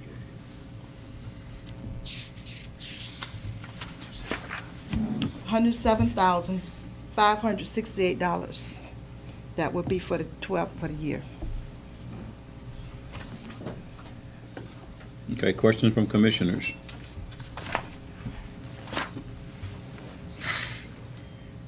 Okay, thank you. I just want to add one more to the services that we provide. Medicaid services, we see a lot of patients that cannot find a dentist in the area that accept Medicaid, okay? And then for a patient to come into our practice with a toothache with no insurance, we're there. And they're more than happy that we are there to accommodate them for that. That relieves the emergency room from having to give a prescription but not treat the problem. All right, thank you. Ruth's house.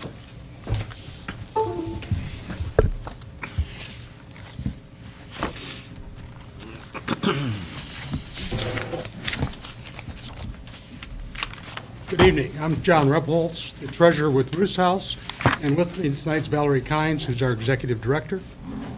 First, let me say, I think as a resident of Beaufort County, I appreciate the time and effort you all are putting into this process, because clearly the needs are extreme in this county, and it takes a lot of time and effort to do that.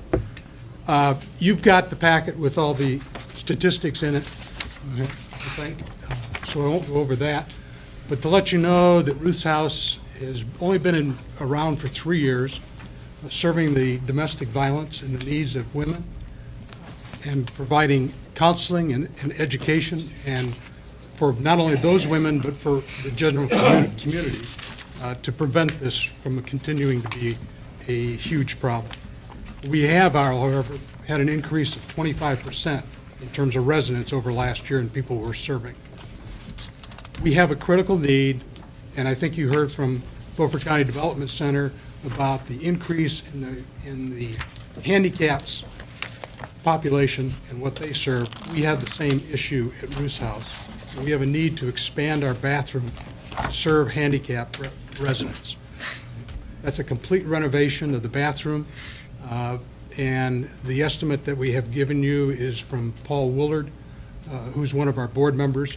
So we're interested in obviously providing the best we can for those residents that come to Roos House to be served.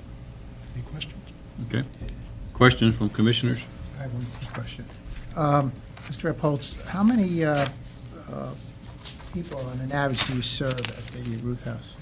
Well, this year we expect that there'll be 366 people that will be at the house. That includes women and children. Frequently, our residents have children with them, and so we have rooms set up for families and rooms set up for individuals. Thank you. Any other questions? Yeah, right. Commissioner Brand? You house that many people at one time? Well, we are capable of housing, I think, 10 at one time. It varies depending on what we have, because You have the capacity of housing about 10 people at a time. I got you. Okay. That 366 threw me off. Okay, no, we don't house Okay. 366 at a time. Okay? And Nice and house. if you look Yeah, at no, that, very nice house. that's a big house. That's bigger than Hampton Inn. But as you'll notice down there, there are residents from other places besides Beaufort County, and that's because we're reciprocating all the time. We're moving residents that come to us that are in an abusive situation here in Beaufort County, and we will move them sometimes out of Beaufort County to protect them. We've had people that have been in our house from Ohio, okay, to get away that far because they have a situation in which they're being stalked. Okay? So we're doing a So this, fantastic job. I'm sorry, Mr. Chairman. Go ahead. Outside of Beaufort County unknown, so you're saying in 2015, 2016, 200 people have been sent outside the county? Is that what that number said? Go to the mic. Some of that number includes, like our crisis calls that we get in, and so we're in, as part of the issue with the ADA, if we have someone who we cannot bring into our house because we are not ADA compliant, then we have to send them outside. So it's just, when we say other, it could be that they are from outside of Beaufort County and we're having to send them out. Okay. All right, thank you. Any other questions? Okay, thank you. Thank you. Washington Senior Center.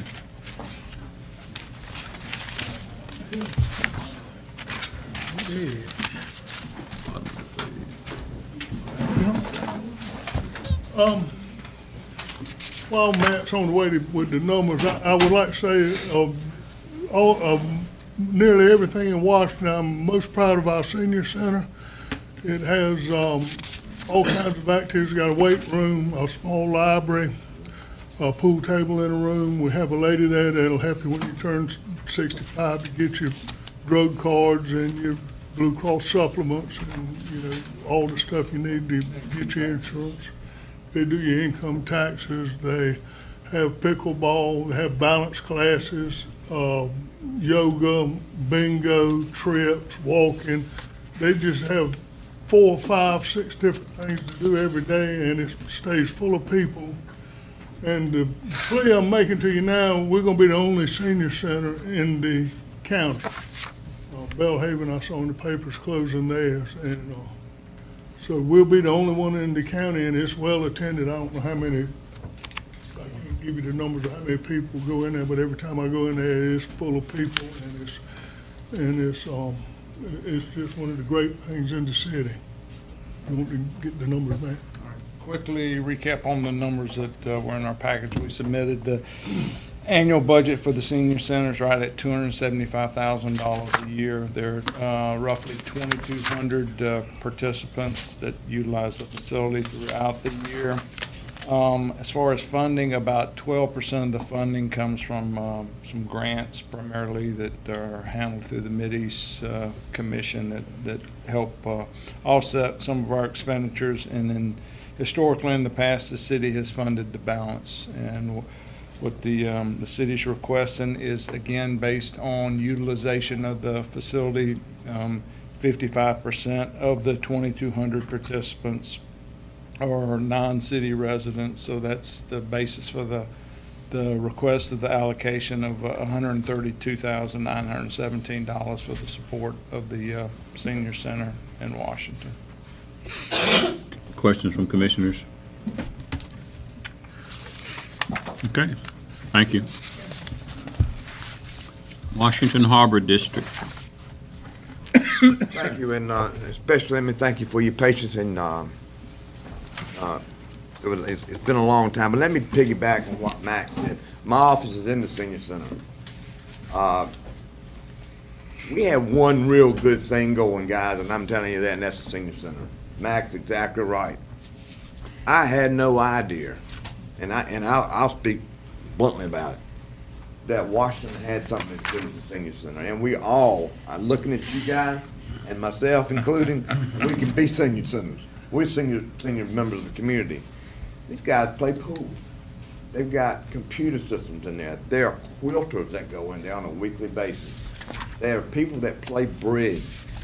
And I walked in one morning early, about 7:30, and I walked in the back door like a dummy would normally would, you know, rather than the front door, and these people in there doing yoga, old people. And it's like Max said, it's not just the people from Washington, it's the county. But so anyway, piggyback on that, and Max said that senior center is very well used.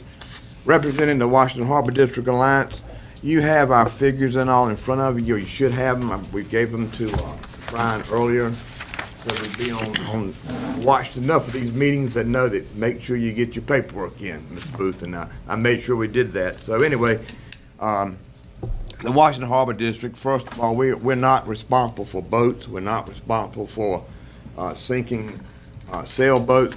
My job, basically, the way that I have understood it since February, is sustainability, the economic sustainability of downtown Washington. We want to have a vibrant downtown, just like everyone else does. And funding, we're very blessed that the city does fund it.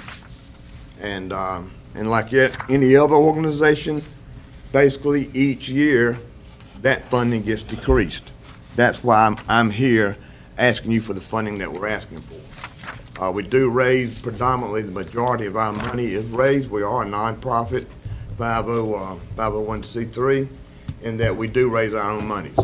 And but this year we're trying to be more aggressive in our approaches. We're trying to bring in as much of retirement community as we can, reaching out to Cypress Landing, Pamlico Plantation, trying to bring those people in. We want them to know they're welcomed in Washington.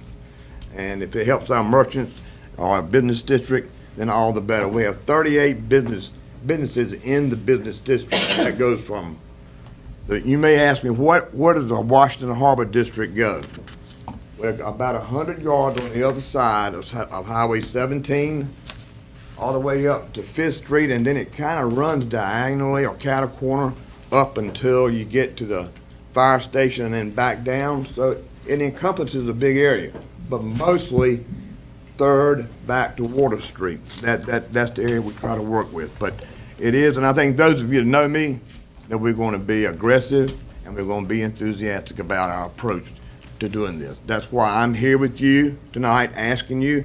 I'm not going to beat the point down. I think you know that, we've been to the Committee of 100 and spoke. We're going to Rotary Club. We're going to Kiwanis Club. We're going to Cypress Landing and speaking in November. We're doing everything we can to help. And I think Jerry Evans had a good point. Jerry made a comment that we want our downtown to be the gateway to Beaufort County. And let's face it, guys, the better downtown Washington looks, people might want to then go to Bellhaven and Bath and Aurora and Pantego and the other small communities in our area. But we got to make our downtown, my downtown and your downtown, some of us downtown, look good. And that's why we're here asking you for that money. Do you have any questions that I can answer? I'll be happy to try and answer. Questions from Yeah, you got a commissioners? question? I don't have any. Okay, thank you. Thank you. Washington Aquatic Center. Aquatic. It's where you go swimming. That would be us again, that's the swimming pool. And I'm not gonna get up and say that's the glowing prize of the city of Washington. I reckon you read in the paper that Councilman Mercer and I don't think, have voiced our concerns that there's not enough paying members from the citizens of Washington, Beaufort County to sustain it, but it is full of school children. The high school swim team use it, the Gators, the White Caps, and you know, and that goes to the schools, and we'd be glad, I think we could probably work it out to just lease it to you for $1 a year. You could just turn it right over to the schools if you really needed a pool. Don't jump, Hood. Bring the papers up. We'll bring them up to you in the morning. Just a quick recap on the Lease it back to them for 50 cents. the funding request. You'll notice that the expenditure budget that's included this year is $735,000. I will note that that is abnormally high this year, and if you look at the capital, is just about half of what the budget request is a little over $350,000. $300,000 of that is for a Dectron dehumidification unit. That facility is it was built in 2000, so it's 16 years old. Those units, you know, have about a 15-year life, and it's just at the end of its useful life. Christie and I, as well as Dallas Inman, the aquatic supervisor, visited Roanoke Rapids to see their facility just last week, and they just replaced their Dectron unit. Their pool was built a year or two before ours, so we're on about the same schedule. And they spent, I believe it was $250,000. So that's essentially half of this year's request is for capital. That's abnormal. Typically, the pool's budget is around $350,000 a year. So this year in particular is high. As far as participants, there's 1,100 participants that utilize the facility. If you take a look at the residency, 46% of the participants reside in the city of Washington, 54% are county residents, and thus the split for this year's allocation, a request of the county of $357,263. Okay, questions from commissioners? I just got one. Go right ahead. How did the city, you say you visit the city of Roanoke Rapids, how do they support their pool? I mean, because they got more than 1,100 people using it, don't they? Oh, they do, and that's a couple of things we looked at as our operating schedules. You know, we'll likely adjust our operating schedule a little bit. Another thing, the schools, the schools' use of the facility, they don't let them utilize the facility during operating hours. Right now, I think our teams practice. I'm not sure what time the teams come. I got pictures every time they get a pool, all your swimming teams out there, they text me pictures, all of them swimming. Well, but I mean, some things that were done was that, you know, the schools come at, I think, and they practice at 8 o'clock in the evening. And so they do some things. They're not open as many hours. They're only open 48 hours a week, and we're open 78 hours a week. So there's some things that we need to take a look at our operating schedule to be more in line to, you know, to. Are you counting those school attendees as part of your 1,100 people? No. Okay, that's a different. It is. And how many kids? I mean, God knows. That's very low. I was saying that you're asking $300,000 for 1,100 kids. We got to do something to increase participation. Agreed. And we've, the city, Christie presented to council just last night an aggressive marketing campaign. It was endorsed by council, so you'll be seeing hopefully you've seen in the newspaper on Wednesdays and Saturday morning paper, you'll be seeing at least one ad a week about the pool for the next 6 months. So we're going to try to get the word out, because a lot of people don't realize we have a pool there. So, and that's our fault. Thank you. Thank you. Any other questions? When you look at, excuse me, when you look at the salaries and benefits of $194,000, is that strictly for the people that are working at the pool, or are you pulling in some of the costs for positions within the city? There is some, it's solely recreation related expenses, but beyond the pool's expenses, for instance, Christie's salary is allocated among the facilities that she supports. So a part of her salaries in the senior center, a part of her salaries in the recreation facility. So it's some salaries outside of that, but it's just recreation related. For instance, it doesn't have any of my salary in there. Okay. Thank you. Okay, thank you, sir. All right, you're up again, Washington Recreation. Ask you something. This one is outstanding. Christy, you want to tell me how many kids play? I know when I got a little granddaughter play soccer and you can't park out there, and I know we have 1,800 kids that play in all of our recreation programs right there, and I think there's about 25,000 of them out this tall running all around King Park, but it's full of them. They take soccer fields, cut them in half, and they have 8 games going at the same time, and it's great. You have softball, basketball, Softball,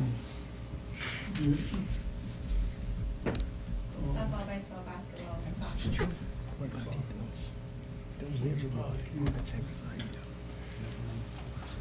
Run through the financial recap again. The total budget for our recreation facilities, now this of course excludes the aquatic center, is $1,075,000. The participation, we don't have as I guess specific information as far as the residency, because the leagues manage the participants, so we had some information from some of the leagues, so we based it on the girls softball participants and one other youth sport based on their residency, and came up with a split of 54% in the county and 46% in the city. This is inclusive of the fee. The city began, for many years, about 4 or 5 years, did not charge the leagues for the kids to participate, but because of budget constraints and issues, I guess this year was the first year we included a $30 participant fee that's collected by the leagues and then passed along to the city. So the total revenue that's generated from the recreation facilities, from the league's use as well as the other facility rentals, is about $76,000. So that leaves roughly $1 million that has to be supported. And this request is that 54% of that be provided by the county, which adds up to $539,488,000. Questions from commissioners? I have a quick question. Is it the same fee whether they live in the city or the county? Yes. Yes. Is there any way to Well, they all go say they live with the grandma and get so confused in that it's not a way to separate them. It's been a challenge, and then that would be a responsibility of the leagues to differentiate. I guess when they register, they go by that and charge a different fee. But that is, that's one thing. It's one of the things we noticed that, and we'll probably come back to council with, is on our pool. Every other place like Greenville, we talked to this morning, in Roanoke Rapids last week, is a resident pays about, like, to use the pool, $3 a day, and non-residents like $5 a day. So I mean, they try to make up that differential because they recognize there is that utilization difference. Okay. Any other questions? Thank you. Okay. Going back to the electrical utility part of the city of Washington, is the total revenues for the utility somewhere in the neighborhood of $35 million? Correct. What percent of that comes from county residents, customers? Roughly 30%. How much?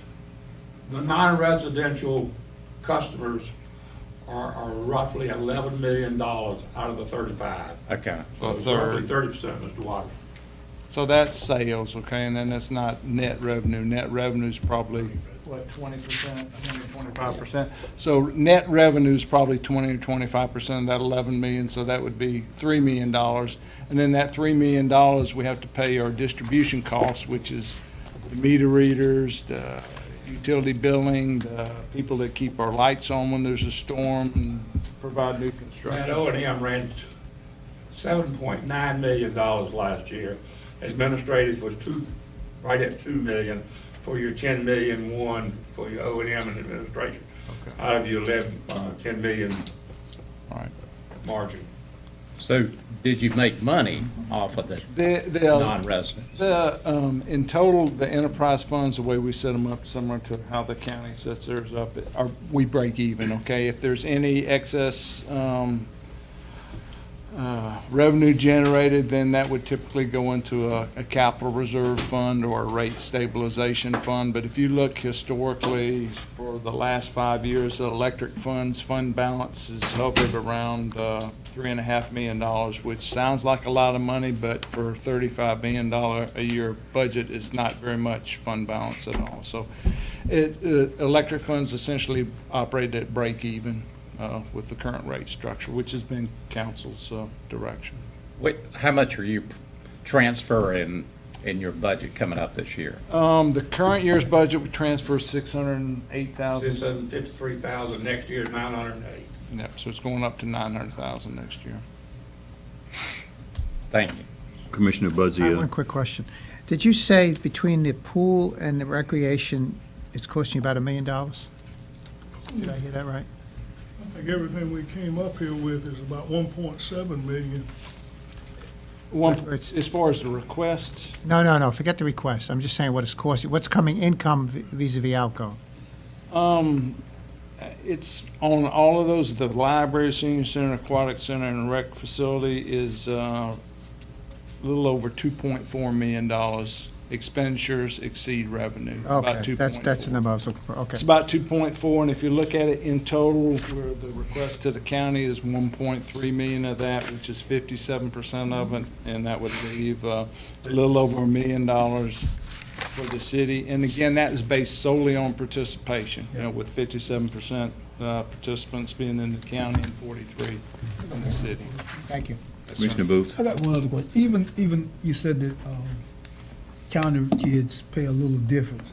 That's still not, that, even if they did, that wouldn't be enough to subsidize No, the $10 cost. ain't gonna help. Yeah. $10 with 200 kids. For instance, the sports leagues, we took a look at it, what it would take to break even in last year's budget when we put that together. What do you have? $30 was a compromise, and $30 really covers about 35%. We'd have to charge $100 a kid to play. And if you did that, especially for families that have more than one child play or play more than one sport, then they couldn't afford to play. So that's a compromise we face. I was just wondering that when you were saying that the fees, that's not enough to subsidize what you do. No, it's not. Okay, thank you. Thank y'all. Boys and Girls Club.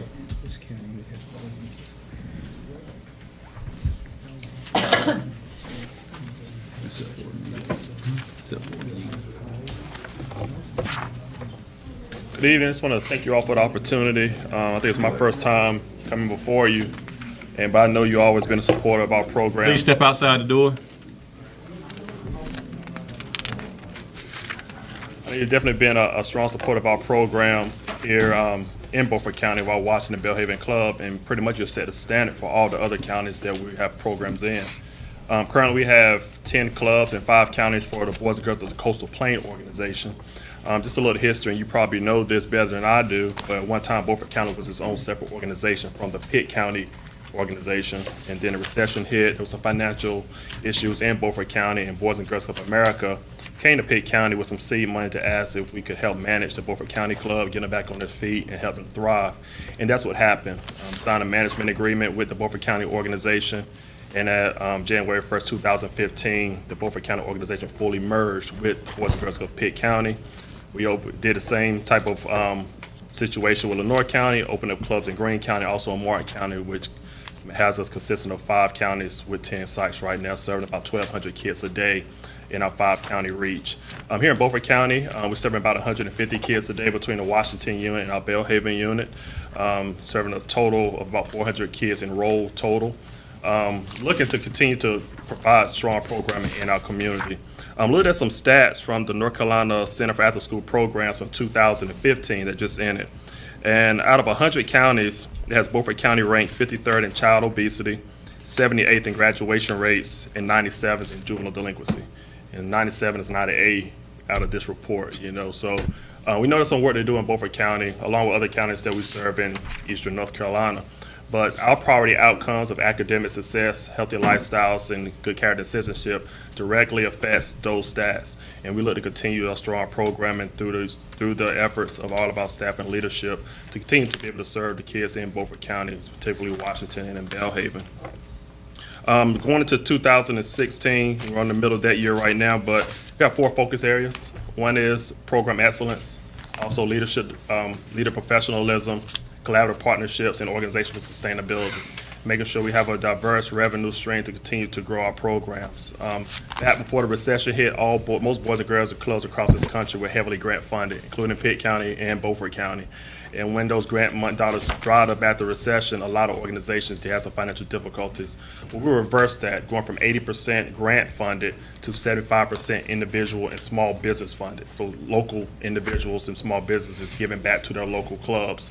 And even the grants that we do get, majority of them, 2/3 of them are local grants. That's like United Ways, your municipalities, that's Goodwill Community Foundation, the Potash, that's some of your banks that have grants. So probably about 90% of our funding is still local money. And that's the model that we would love to keep, because we understand our communities will always continue to give to organizations that show impact and directly impacts that community.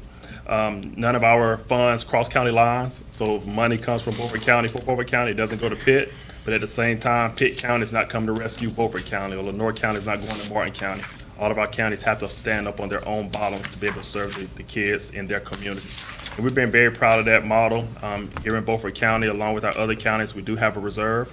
We're trying to make sure that we have at least a 5-month operating reserve. And as a nonprofit, we talked to some of our big donors and asked, is that financially responsible? What does that look like as a nonprofit coming to you with the reserve asking you to continue to give? And they said, with the size that we are and with the impact that we make, and that we are a business. You know, nonprofit for us doesn't mean non-professional. And we don't want to consider ourselves an organization that's in need. We're an organization that meets needs. But we know we can't do it without the support of the community. And so with our requests in the past, you know, it's been very constant in the past. And I don't think we even had to come and present.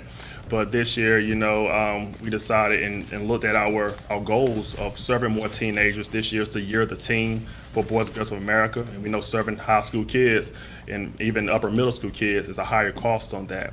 We're looking to serve more kids. We're looking at our Belhaven location, understand that our numbers are dwindling in Belhaven because a lot of people are moving out of Belhaven, coming more to the west. And so I've reached out to Northeast Elementary School. They're looking for an after-school component. We're looking for opportunity to serve more kids. So we're in conversation with Northeast Elementary, with the principal, Mark Clinkscales, out there, and we're looking to move our club from the unit that we have to the location we have in Belhaven, actually move it into the school, which gives us access from maybe 200 or 300 kids, you know, that maybe live in a whole community, to about 500 or 600 kids right there at the school, which is very convenient for them. It's meeting 2 needs, and it's allowing us to serve the kids that really need it most. And so as we continue to move forward in our program, we definitely will continue to see the impact in the community. The national organization did a report this past year that just came out a couple of months ago, that for every dollar that's invested in the Boys and Girls Club, $9 is going back into the local community.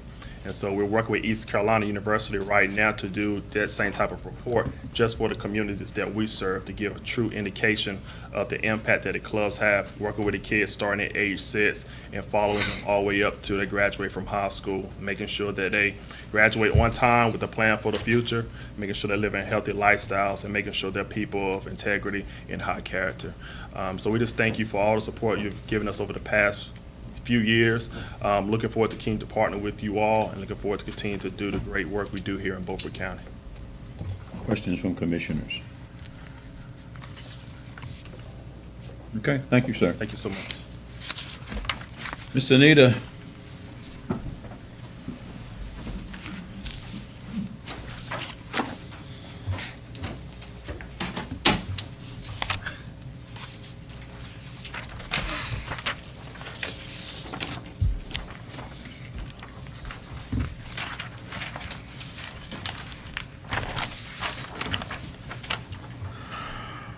So you're not left out.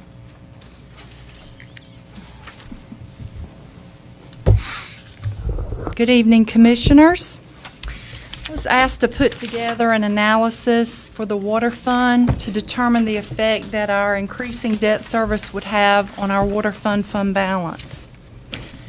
Just a little bit about how this spreadsheet is laid out. Basically, you have two different schedules here. The top schedule is the one that I'd like to review first. On the left-hand side, you will see the beginning fund balance. We'll take a look at our revenues, our expenditures, both operating, debt service, cash capital, and our CIP items to come up with our ending fund balance. And I did this over a 10-year period, out for 10 years, which was kind of challenging because you have to make several assumptions.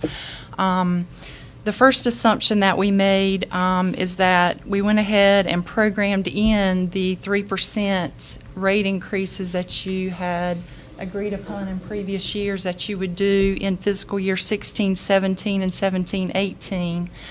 And then also after that, we left the revenues flat. At first, I'd gone in and put in about a 0.5% growth, but after talking with Brian about it, we thought we would just go ahead and keep that flat for the years 3 through 10, not knowing, you know, what kind of growth we would have on our system. On the expense side, we did build in a 1.5% inflationary rate year after year for those 10 years on operating expenses. And of course, you'll see the debt service, how it does escalate in the years out. In 16-17, it's at $2.2 million. And then in 17-18, it goes up to $2.7 million, where it actually stays until about the year 2039. And then it drops off for the last 3 or 4 years of the remaining debt service on that 30-year limited obligation bond. So running through the numbers, you can see the very bottom line there, fund balance as a percentage of expenditures. You can see the hit that our fund balance does take due to that escalating debt service over the years. I did go ahead and plug in the capital for the expansion items that Christina had in her budget. So that bottom line CIP capital, the $750,000, that does include $600,000 worth of generators, as well as $150,000 for the hydraulic model. In year 17-18, there were $500,000 worth of generators that are listed there. In year 18-19, the remaining generators were $400,000. Now, beyond that, we don't really have a capital improvement plan per se. That gets back, I guess, to Commissioner Buzzio's point several weeks ago that we do need to work on that. And I've had some discussions with Brian that we plan to do that this fall. We'll be putting together a capital improvement plan for you, working with the departments to get that together for your review in the fall after we go through our audit season. So that's the first scenario. The top half of the page there is just assuming the 3% rate increases, one for this next year budget that you're working on now and one for the following year. And then it demonstrates how we just completely deplete that fund balance, and it is totally gone by the year 24-25. Well, we can't let that happen. We all know that. So then we did a second scenario down at the bottom half of the page where we tried to make a determination of what kind of a rate increase would it take moving forward to keep our fund balance at an acceptable level. Acceptable level being around the 25% mark. And you can see what that takes. after next year's 3% increase, that's programmed in there. There's a 3% increase programmed into fiscal year 17-18. And then after that, it looks like we can do a 3% rate increase every other year, and that will allow us to meet our debt service obligations, pay for that capital with cash that is requested in the expansion items. However, there's one important thing to note. That does not leave any additional funding for any additional CIP items in the future. And I'll let Christina speak to some of the needs that she knows that are going to be forthcoming in some of the out years.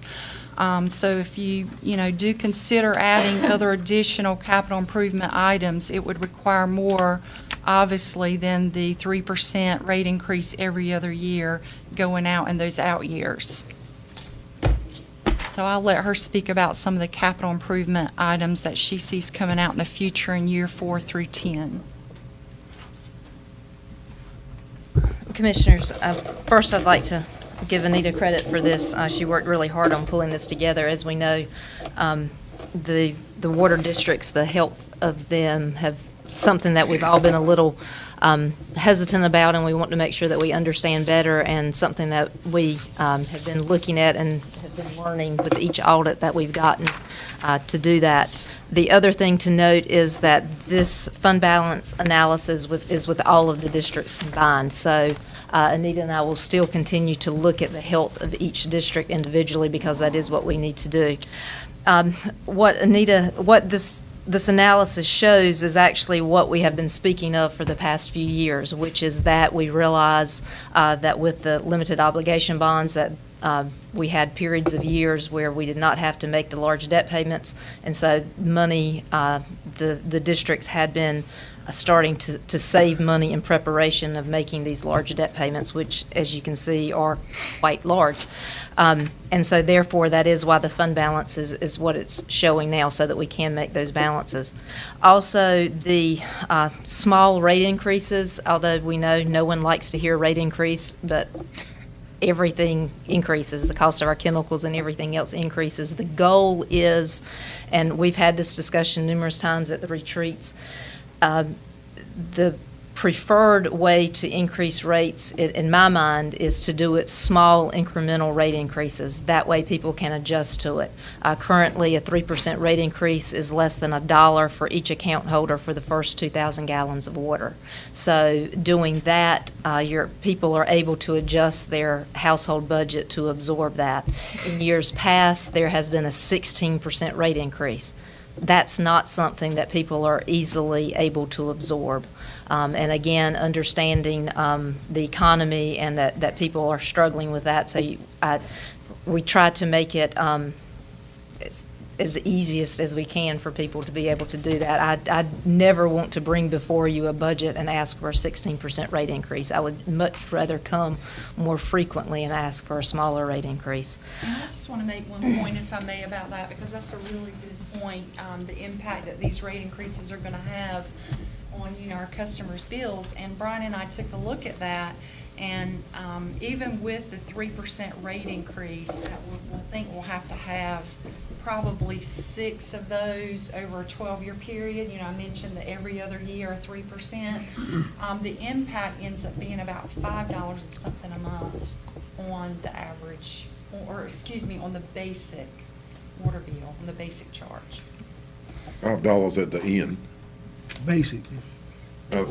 At the Yes. in At the year end. 25, That's 26. right. 26. Their bill will have gone up $5 over the course of the 10 years. $5 and change a month. I didn't want anybody to think it was going up $5 a year. No, not each time, each year. It is a small increase. Christine? And yes. What happens after a person uses that first 3,000 gallons of water? It's the first 2,000. They're actually, and because we have 7 districts, there are 7 rates, but then there's a second rate that for the next 1,000 or 2,000 gallons, and then another rate and another rate. And So how much is that? Is it less or more? it's equal or less. And that's something that has changed in the past because we really want to encourage conservation. When public water systems first started, it was a the rate would decrease the more you used, but then that encouraged people to waste water. So the state has actually mandated that districts change their rate structure so that the more water you use, you do not get charged a lesser rate because they want to encourage conservation, and that occurred as of the drought a few years ago. Actually, you're not eligible for grants unless you have a rate structure like that. The capital projects that are not shown in this, which is one, again, that we've talked about numerous times, is a meter change-out project, and that's something that our system is still a direct read system, which means we actually go out to every meter every month and put 2 eyes on it. And that is something that is not the norm anymore for a system our size. We currently are looking at running a test case this year to look at different meters because, the newer meters are able to read lower flows, and as meters age, then they start to miss some of the readings with the low flow. So when you go through a meter change-out program, you get higher efficiency, so your billings, you get better, more accurate billings, and then also, of course, you have some efficiencies that are gained through not having trucks on the road and not having people like that, although you still have to have people to manage the programs and to manage the change out. So that's something that we'll be looking at this year, and we'll be coming back to you with a return on investment analysis to show you the type of program, what would be recommended, some choices that we can make, because there are different types of meters, which we discussed at the retreat in detail. But that's something that is not shown on this. So hopefully the return on investment, typically those have a payback of anywhere, I've seen numbers from 8 to 15 years. So hopefully we will be in the middle and a little bit at the earlier end to help to pay for that. But again, that's not shown in this, but again, we will look at that as a separate project. And now that we have this analysis, this is something that each and every project that we would present to you, we would use this as the baseline, and then we would go back and adjust these numbers and have that to follow through. And that's something that we had not had previously. So I personally am very excited about having this to use as a tool so that we can analyze each and every project to make sure that we are still creating and maintaining a stable environment for the districts. Commissioner Booth. Doing your study, and I understand you got to have some increases, like you said, because costs go up. But did you take into consideration that we have some residents in this county that's on sewage? When their water rate go up, their sewage rate go up as well. Their sewage rates are not tied to our water rates. I mean, but we're still, some of them are. No, the gallons. How do we charge, tell me, how do we charge them for sewage? The sewer rates are based on what the municipalities set for that rate. They will use our reading of the actual gallons. I understand that, but what I'm saying is, the gallons, if we raise the gallons go up, the sewage rate go up also. The gallons do not go up, only the rate goes up. The same number of gallons flow through the meter, and then we multiply that number of gallons times the rate. And so each municipality that manages a sewer would take that same number of gallons and multiply it by whatever rate they set. I know it's a small number, but it's still something that the public need to know that, you know. Yes, and I understand completely, and that is a touchy situation, but our rates do not affect the sewer rates that they are charged. And another thing, explain to me what's a hydraulic model? A hydraulic model is a computer program that you utilize where you build a computer model, sort of if you think of an old an airplane model or a car model that you used to build with glue and sticks and pieces and that type of thing, and then you think about taking that model and computerizing it, making it a 3D model. You see kids playing with that type of thing. It's basically taking the water system and doing that. If you go in my office and you'll see a map on the wall that has a red line, a green line, a pink line, a blue line that represents the different pipe sizes, it's taking that information and putting it into a computer model. So none of our system now has that? No, sir, we do not have that. And for a system our size in this environment, that is very unusual. And a model helps you to prepare. It helps you to look at different scenarios. It helps you in maintenance planning so that if we know that we have to take a tank down, then we know how it affects the system. It also helps you in emergencies if you have an unscheduled line break to know how it affects different things. It helps you to manage your water quality. It helps you to gauge the age of water in the pipes and things like that. When we first did the project we just finished on the south side, and the first estimate we got was about $11 million. It was way out, and some of that, and I may be wrong, some of that had generator costs. It did. We cut back on the generator costs. And some of that, if I'm not mistaken, had something about building a hydraulic model. And was that taken out also? It has, there was not a hydraulic model included in that. There's surveying the as-built that the information that we required from that contractor was a higher level information. They actually took survey instruments and pinpointed the location. So that information I have that in a computer file so that once the hydraulic model is done, we can import that information.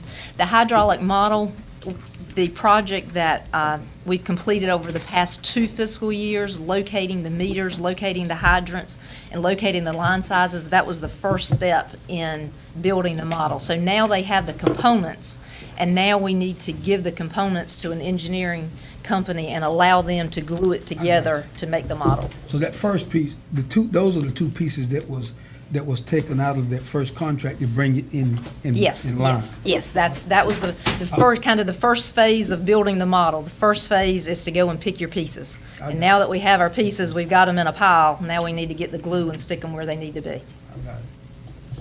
Commissioner Buzzio. Just to clarify, the generators under the capital that you're looking at is to allow the water supply to continue with a power failure? Yes, sir.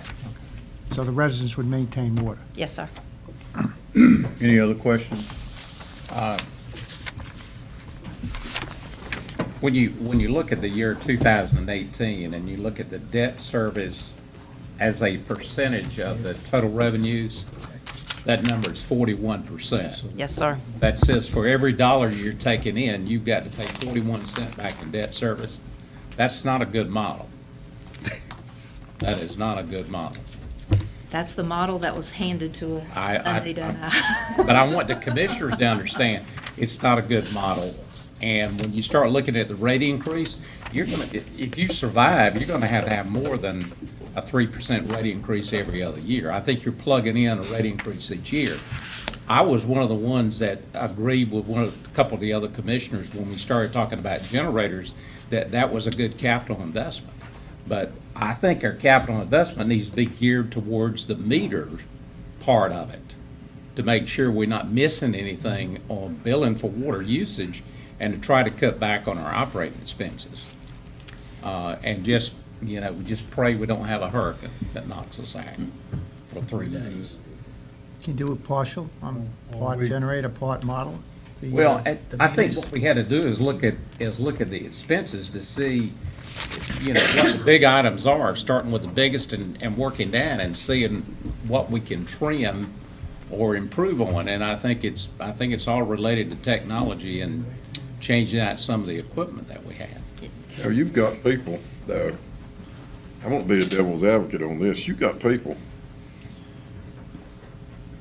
and Wayne Sawyer talked about it when he was running for commissioner, and it resonated with me. You've got people that their water is a life and death situation for them with their health issues. And you can't just say, well, let's change meters and don't do generators when we've had an experience where how many days was it down on the south side of the river that they didn't have water in that hurricane? I'm not sure, but I know that it was at least 3, I believe. That was before I was here, but I think that is the case, that it took for everyone to be fully restored. And if you're in a house and you can't get out and the stores aren't open and you can't get down the roads and you go 3 days without water, that's a long time to go unless you've been very prepared. So I don't know where, I'd be willing to make that trade-off even if the business model that you're talking about is not a good business model. Well, what you're doing, you're just pulling down the reserves. I mean, you could do that and go ahead and replace them, but it leaves very little capital for other improvements in the system. Well, I understand that, but you know, you gotta prioritize, and you're talking some life and death situations there with people who own different, medical equipment. And I will say, the reserves are at the level that they are at because of decisions that were made Yeah. previously to prepare for this, because there were years where there were not payments required for principal.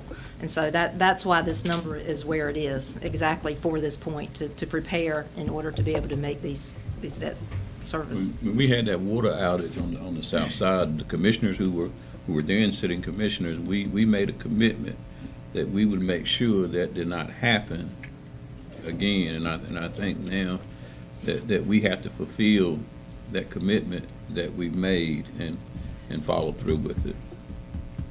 So what you're saying is, based on the reserves now, we can go ahead and do this 750,000, take that out of the reserves? Is that what you're looking at, Brian? Well, I think what the model is showing you, and this is assuming that we don't have any growth. Now, we were very conservative in the model, saying that we were going to be flat on our growth and we're going to have a 1.5% inflation increase on it. So looking at that, if you program in those 3% increases every other year, then you've got money to do this and maintain that 22% at year 10. However, you don't have any money to do any major capital, any major CIP capital. Now, we've plugged in there cash capital at about $108,000 a year. Now, that's pay-as-you-go capital. So we've plugged in some of that. Now, if you're lucky and you get a decent return on your meter change out, and you can do something where part of that cash capital does, but you also got to use cash capital for maintenance issues. So there's a lot playing in there, but it doesn't give you much room. And you said it pretty clearly. It doesn't give you much room, if any, to have major impacts, major capital to the system future without coming back with either, getting some additional money, raising some additional revenues, or doing something. It just kind of holds you flat. Now, maybe we get some growth out of the system. I don't know. We hope we do. But we wanted to be fairly conservative in that because of the system the way it is. And as we continue to learn more about the system, as Christina said, we'll get better and better in our model and in our understanding of it. And I think the CIP is going to be a great help. And we can lay out all the capital projects that we're looking for in the next 10 years or so. We can prioritize them. We can see which ones might be eligible for grant funds and those kinds of things. And start looking at possible different funds for those type projects. Different kinds of Because- financing for those projects. Right. Currently, I believe there was 1 or 2 water projects that were included in the overall county capital improvement plan. But again, capital improvement plan, you have to have the commitment in order to fund those capital improvements. So I think working to improve that and to understand better everything that's going on, I think the future, our understanding, I think, will be much better in the future than it has been in the past. Okay, thank you. We have one more budget workshop scheduled, and I think the only thing left for us to do is have whatever numbers you're going to have, and let's do those on Thursday. So we'll go ahead right now to agree and to disagree.